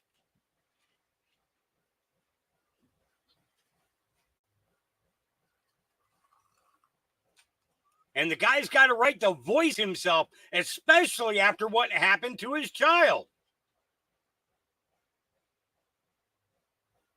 You're taking a child with a hearing impairment and putting him in a classroom with troubled learning children because he can't respond to you because he's deaf.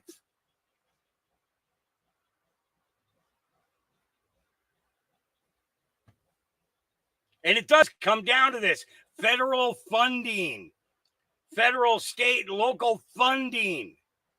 Funding. It all revolves around their fucking dollars. They're willing to harm every child in America for their dollars. But they give themselves a fucking raise every year.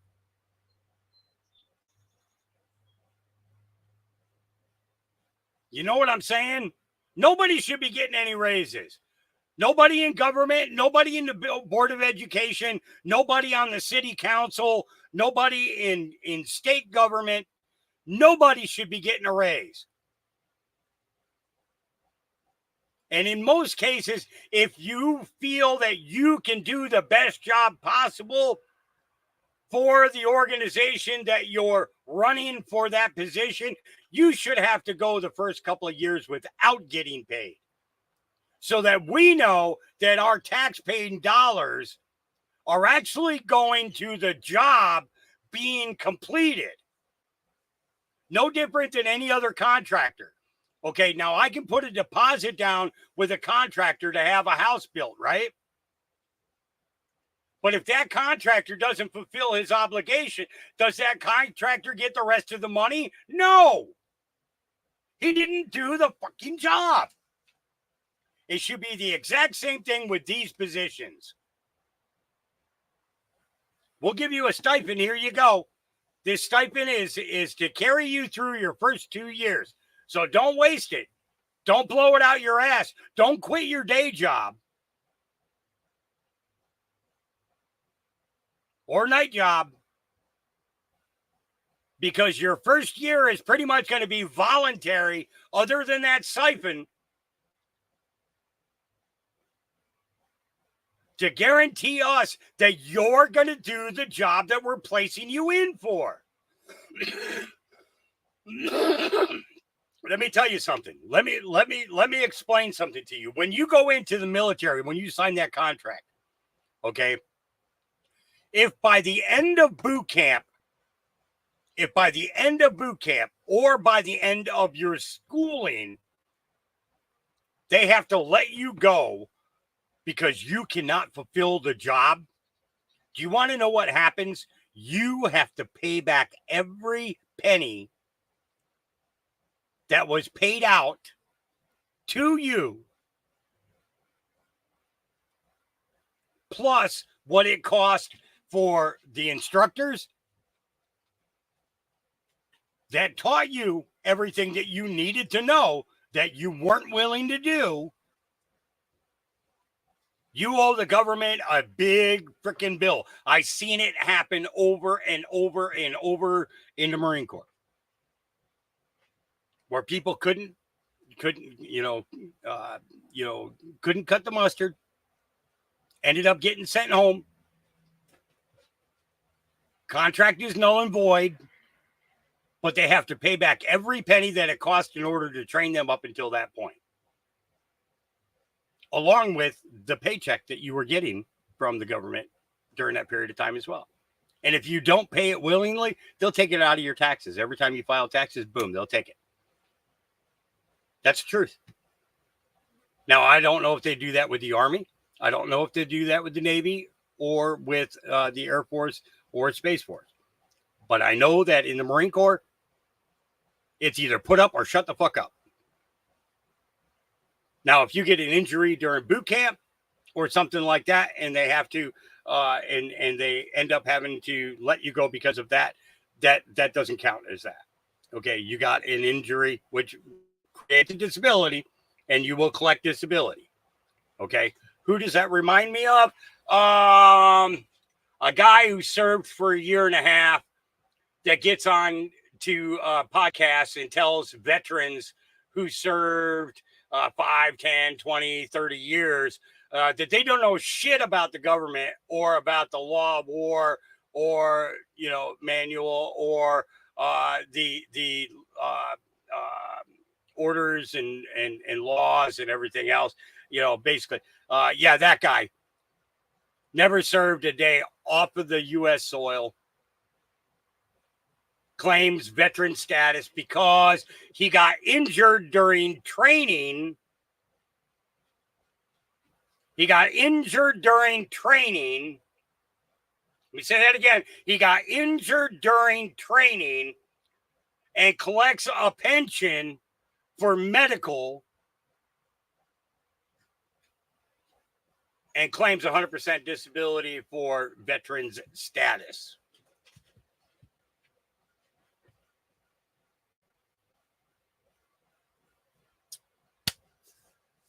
Think about your relatives that served, that died,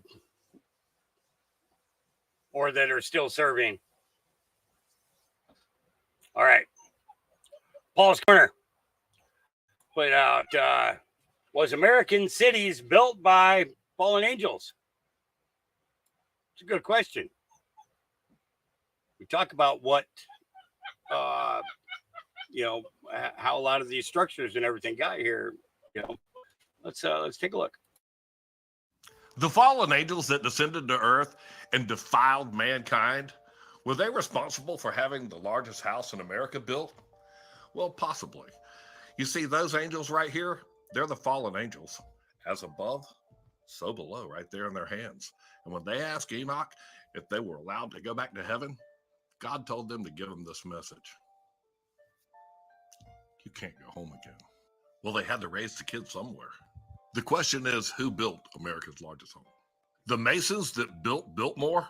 Well, they actually built the lodge first, and it's the Mount Hermon Lodge right here in the middle of Asheville. Chapter 3 in the book of Enoch is all about the fallen angels that descended onto Mount Hermon right here. And fallen angels are etched all into the sidewalk all the way around the building of the Mount Hermon Lodge. As above, so below. As above, so below. Big star on your head. They were like all over the place once I started looking around and looking out for them. Right there. There were several of them. It's that star that really sticks out. Jesus' words were in red in the first chapter of Revelation. And it says that the stars are the angels. And the house that was built, it was one of a kind, decorated with demons. The book of Enoch that was sealed away for thousands and thousands of years in a cave along the Dead Sea tells all about the fallen angels. It even calls them out by name. I can't even say these good.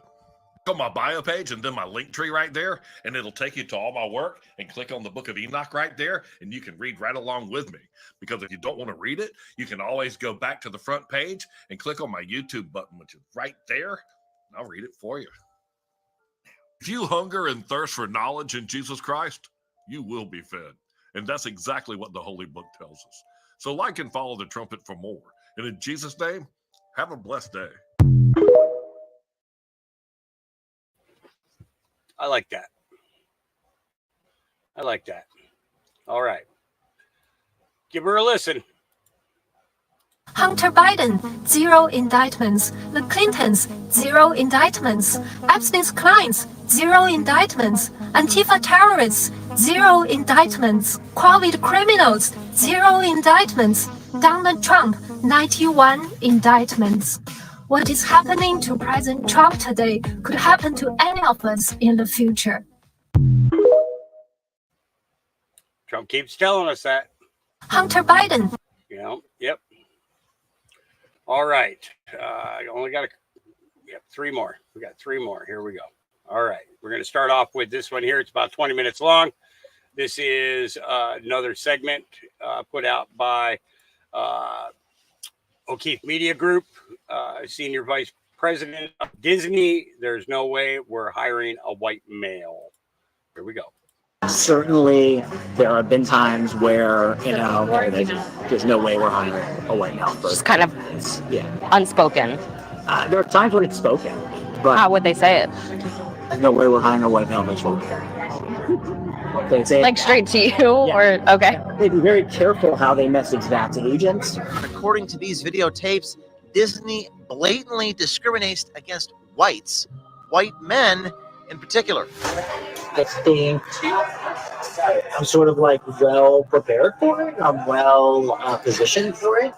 But as far as Disney's concerned, I'm a white male. That's not who they're looking at promote at the moment. As a white guy, even Michael has his own doubts about the possibility for advancement for himself at Disney. In fact, Michael actually got to experience Disney's discrimination against white males firsthand. I've been at the company 11 years now, so I have friends in HR and I have friends in other divisions, and they're like, look, nobody else is going to tell you this, Mike, but they're not considering any white males for this job. They're just not. That's not what they want. They even passed over a qualified half-black person for a promotion because they didn't look black enough. We wanted to hire somebody in the department a few years ago now, who was half black, but didn't appear half black. And there was a creative executive who was like, "We're not that's not what's going on." They wanted somebody in meetings who would appear a certain way, and he wasn't gonna bring that to the meeting. I mean, it kind of feels like we're at some point there's going to be a lawsuit. That's kind of how it feels, just because of And that is a lawyer talking. So how does Disney explain pushing these discriminatory practices? They use code words and buzzwords. I'm guessing that there is a acceptable code words and buzzwords that are used to explain what they're looking for. They might say something like, look, we're not looking at the usual suspects for this job. enough. So it's like not like a legally actionable thing. So everybody knows what it means. They, you know, for writers and actors, you hear all the time, like, you know, looking to hire writers and actors who bring diversity. I'm not looking to bring on any more clients who are like. Welcome to the Disney Tapes. My name is James O'Keefe, standing here in Burbank, California, outside Disney corporate headquarters. This is our first part in a series about blatant discrimination and woke policies at the Walt Disney Company. To say that the Disney Company has had a tumultuous 5 years, well, that would be an understatement. Major box office flops, a losing battle with the state of Florida, and a stock that is one of the worst performers on Wall Street. And as you'll probably conclude from this report, as well as recent shareholder rumblings, almost all of Disney's recent failings are as a result of Bob Iger and the cast of characters here at Disney that are trying to force woke DEI policies into every aspect of Disney's vast media empire. What used to be a highly profitable company by being the gold standard of family entertainment has taken a sharp downturn in the wake of all of its wokeness. Under CEO Bob Iger's leadership, Disney's downfall likely started with the insane hiring practices amongst its executives and creative teams. One of their top senior vice presidents claims that they not only discriminate against white men when recruiting and hiring middle management, they actually give bonuses for hiring and retaining employees that are specifically not white. According to these videotapes, Disney blatantly discriminates against whites, white men in particular. Not a week goes by without a news headline about potential medical supply shortages, threats to our infrastructure or power grid. And you remember what they pulled during the last pandemic. Certain medications were mysteriously out of stock. No way will I ever let that happen again. Being behind this unique emergency for medical is the wellness.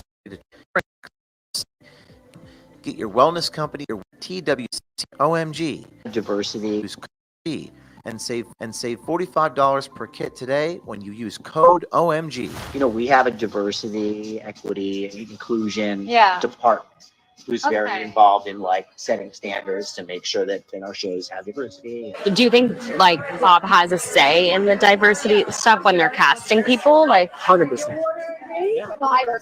He gives the directive. I mean, for each show, for each not that specifically, but like, you know, hey, I want every show to have substantial. Iger even has a chief diversity officer. Now, up until recently, that was Latondra Newton, who played a big part in dragging Disney full bore into its losing culture war by promoting discriminatory hiring practices and introducing gay, lesbian, transgender, non-binary, and other characters into Disney's children's animated series and films. It's like an all-across thing, like all of HR, there's like that one specific person, kind of like, because I forgot the lady's name, she's the head of the, Oh, I know you're talking about the head of the diversity, yeah. The African-American lady, yeah. So is that like kind of her deciding She that? oversees a lot of that for sure.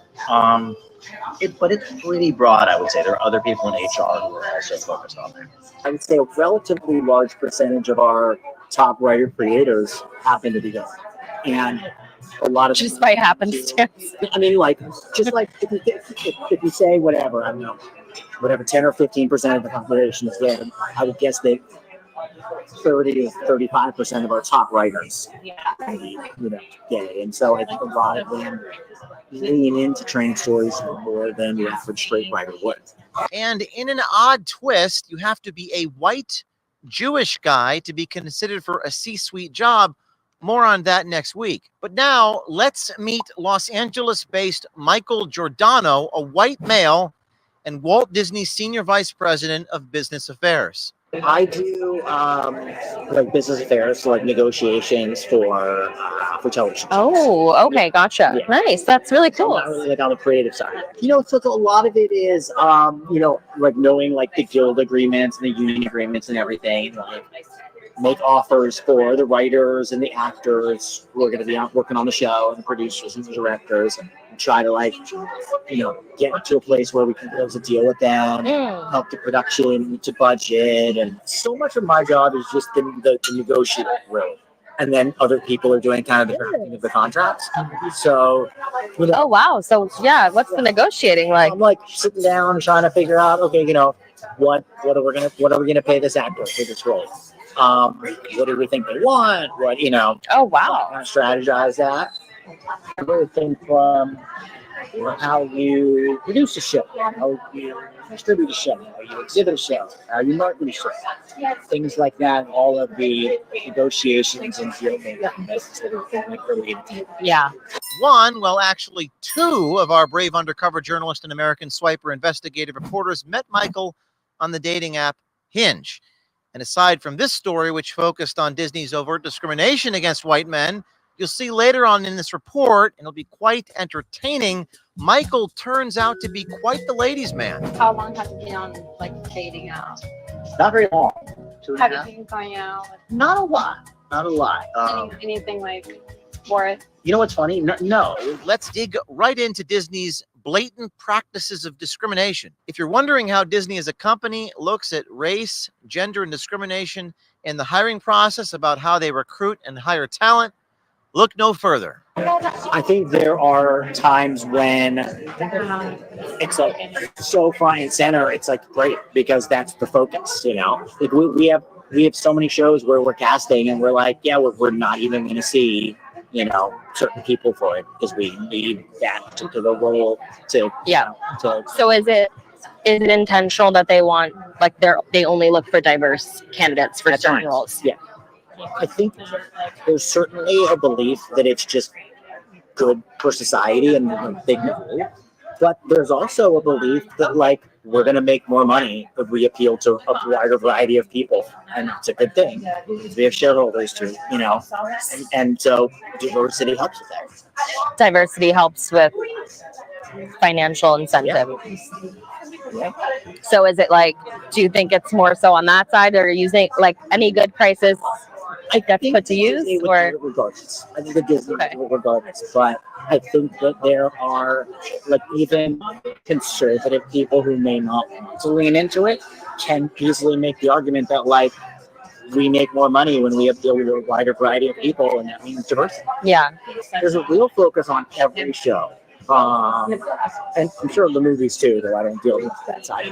So, just making sure that the writers' room has a real, diversity, not just gender or sexual orientation and ethnicity, but making sure that they're hiring some writers who they have certain disabilities where they wouldn't have been hired. Since there's kind of a really broad look whenever we're doing that to make sure. Yeah. Yeah. So they talk a big game about DEI, but do they actually do it? Apparently so. They even passed over a qualified half-black person for a promotion because they didn't look black enough. Yeah. We had a situation where we wanted to hire somebody in the department a few years ago now, who was half black, but didn't appear half black. And there was a creative executive who was like, "We're not that's not what's wrong." They wanted the full. They wanted somebody in meetings who would appear a certain way, and he wasn't gonna bring that to the meeting. And so this is on the.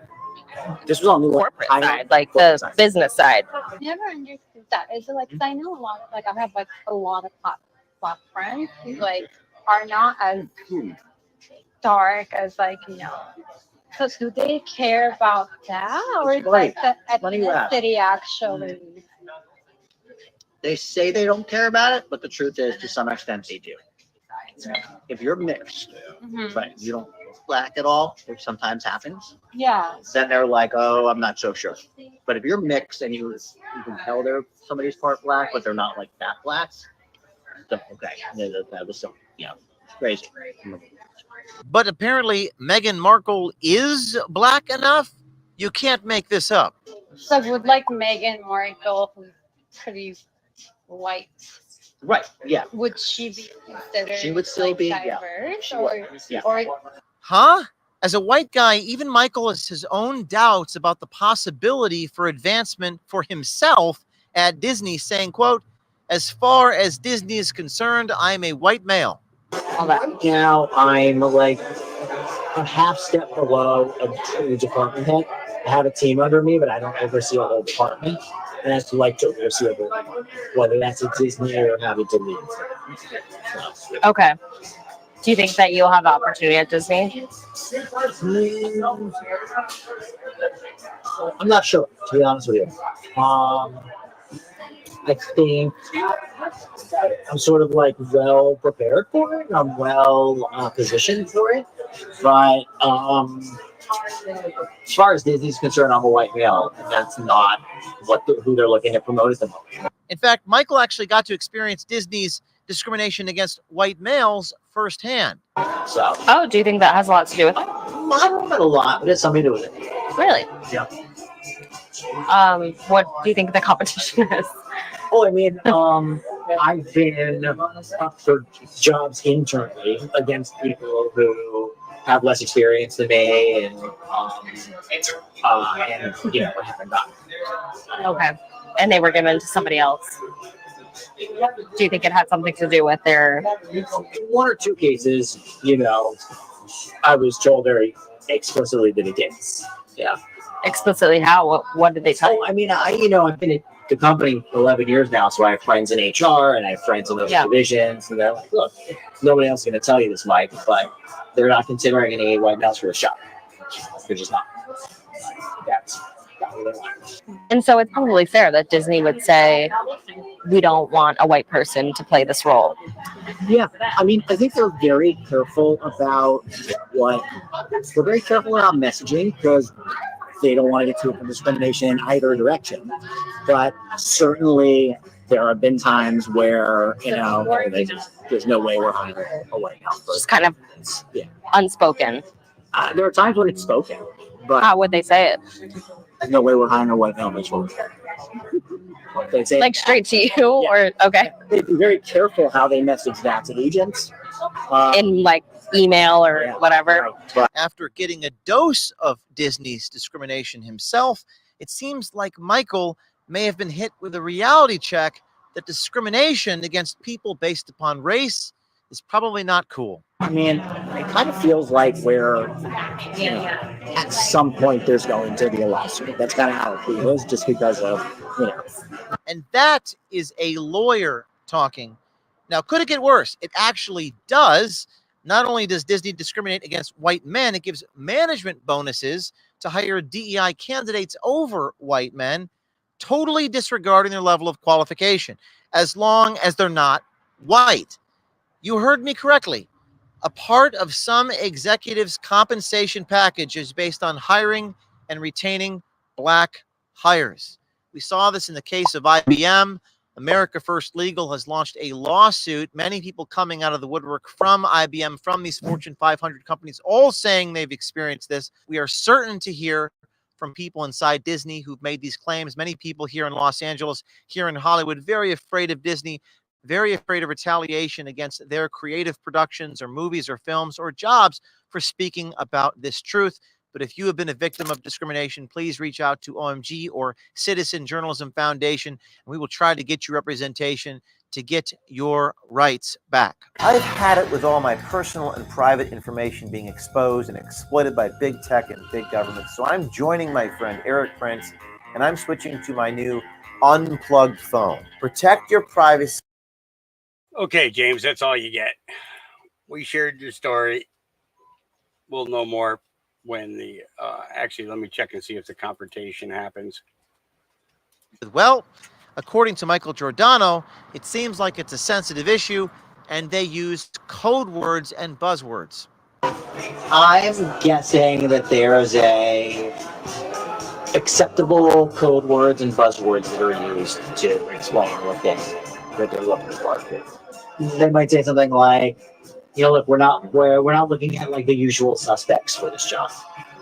You know, so it's like not like a legally actionable thing, but everybody knows what it means.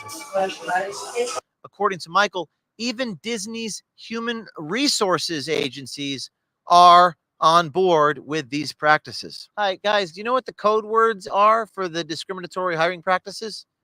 Do you work in HR? No? You familiar with the buzzwords? They don't know what I'm talking about now, but they will soon. They, you know, for writers and actors, we'll hear all the time, like, you know, I'm looking to hire writers and actors who bring diversity, and I'm not looking to bring on any more clients who are like, you know, so there's definitely that focus. Disney even has an internal organization such as 20th Action Group, whose sole purpose is to promote discriminatory DEI hiring practices and to push bizarre characters and storylines on children. The question is, can the people just come to work, make their cartoons, and do the discrimination elsewhere? But apparently not on CEO Bob Iger's watch. So how is prioritizing these DEI practices over hiring merit-based talent worked out for Disney shareholders, you might ask?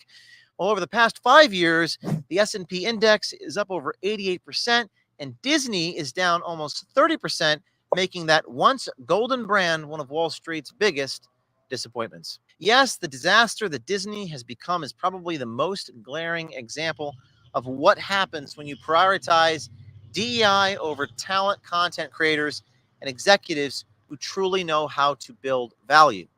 So will Disney turn it all around and hire or promote based upon merit? We shall see. This is just part one. We got another tape coming out next week. This is a multiple part series. I spoke with Michael Giordano. You'll see that soon. Are you going to date? We are. You have nothing to say? I haven't seen you. Do you work for Disney? I'm not gonna. Is this you right here? And hopefully we get a comment from the CEO, Bob Iger, reporting from Burbank, California, outside the Walt Disney Company. This is James O'Keefe with OMG. Yeah. Is this you? All right. We got two more to go. And then that's going to be it for today. Yep. Watch as this representative, Japal, and Joy Reid chuckle and call rape of a 13-year-old girl by an illegal fear mongering. Certainly, there are great citizens. But there's a lot of fear mongering. There's a lot of fear mongering. Absolutely. You know, and I think it's kind of remarkable that the polls I look at, the national polls, actually Americans still support immigrants. They support immigration. It's just that they would like to see a system that actually works and that can keep them safe and secure. And all of us want that. And, you know, I've been working on this issue for 20 years since before I came to Congress in the streets as an activist. Let me show you this is one of the reasons that people have these sort of thinking. Here's the three incoming lie. Cable networks reporting of this. Was our banner said incoming lie. Soon Biden announces legal protections for undocumented spouses of U.S. citizens. CNN's banner said Biden announces new protections for some undocumented spouses. Here was Fox's banner: migrant arrested for raping 13-year-old New York City. Yeah, because that's what he did. A migrant raped a 13-year-old girl while her boyfriend was tied up in the bushes. Yeah. Anytime I see Joy Reid and her mouth is moving, I know she's lying. Anytime I see Japal and her lips are moving, I know she's lying. Yes. And so I think that's part of the problem, right? Exactly. Is that you have a lot of fear mongering. Exactly. And that we know that when people have economic insecurity, great citizens. But there's a lot of fear mongering. There is a lot of fear mongering. Absolutely. You know, and yeah. Lie after lie after lie. Can't wait till they're all gone. I really can't. All right. So we got a lot of violence. All right. Illegals are taking our children from our homes. What happens when Americans start to push back? Here we go. So we got a lot of violence going on in America with these open borders. Take a look at what's going around today. 5 men in the U.S. illegally were arrested Monday morning in Northeast Missouri after a teenage girl was reported missing in Indiana. The suspects are accused of kidnapping the 14-year-old from her home. They were tracked down in Macon County. 14-year-old girl kidnapped from her home by those 5 gentlemen, all here illegally, keeps going. Into custody. 3 are from Honduras and 2 are from Mexico. Authorities believe this. And is anybody worried they're now actually physically coming into your homes and stealing your children? There's more. Here they come. This was taken last night. I'm seeing this every day, right? These headlines are every single day. Look, this monster unalived her and her husband, Brent Allen Hale, 47. How many more Americans have died before Biden will close this border? Look at his. Florida Now tweets this out. Deported 16 previous times, illegal alien kills grandfather, right? Does anybody in D.C. care what they're doing to Americans? And here's that lovely gentleman's photo right here. His name is Cruz Mendoza, was deported 16 times from the U.S. Here again, illegally, was just arrested for killing a 64-year-old Colorado man. He was just young. He was only 64. And I just want everybody to know my dad was fun. He was. Dr. Kenneth Warner tweets this out. Biden's open border policies allowed an illegal alien to unalive a Maryland mom, Rachel Morin. Hartford County Sheriff Jeffrey Gowler tells the Daily Signal. And it's not enough that they're being given amnesty and $2,200 stipends and free cell phones and free room and board. They're literally physically breaking into your homes and taking your children, right? Make it make sense. The video's only a minute long. Imagine if I were to put all the victims in here, it'd be well over an hour long. That's where we're at in America. How much longer can we go on like this, America? How much longer are we going to let these people hurt our American citizens and our children before some vigilante justice picks up? Tell me what you think. Put it in the comments down below. I'll see you in there. God bless.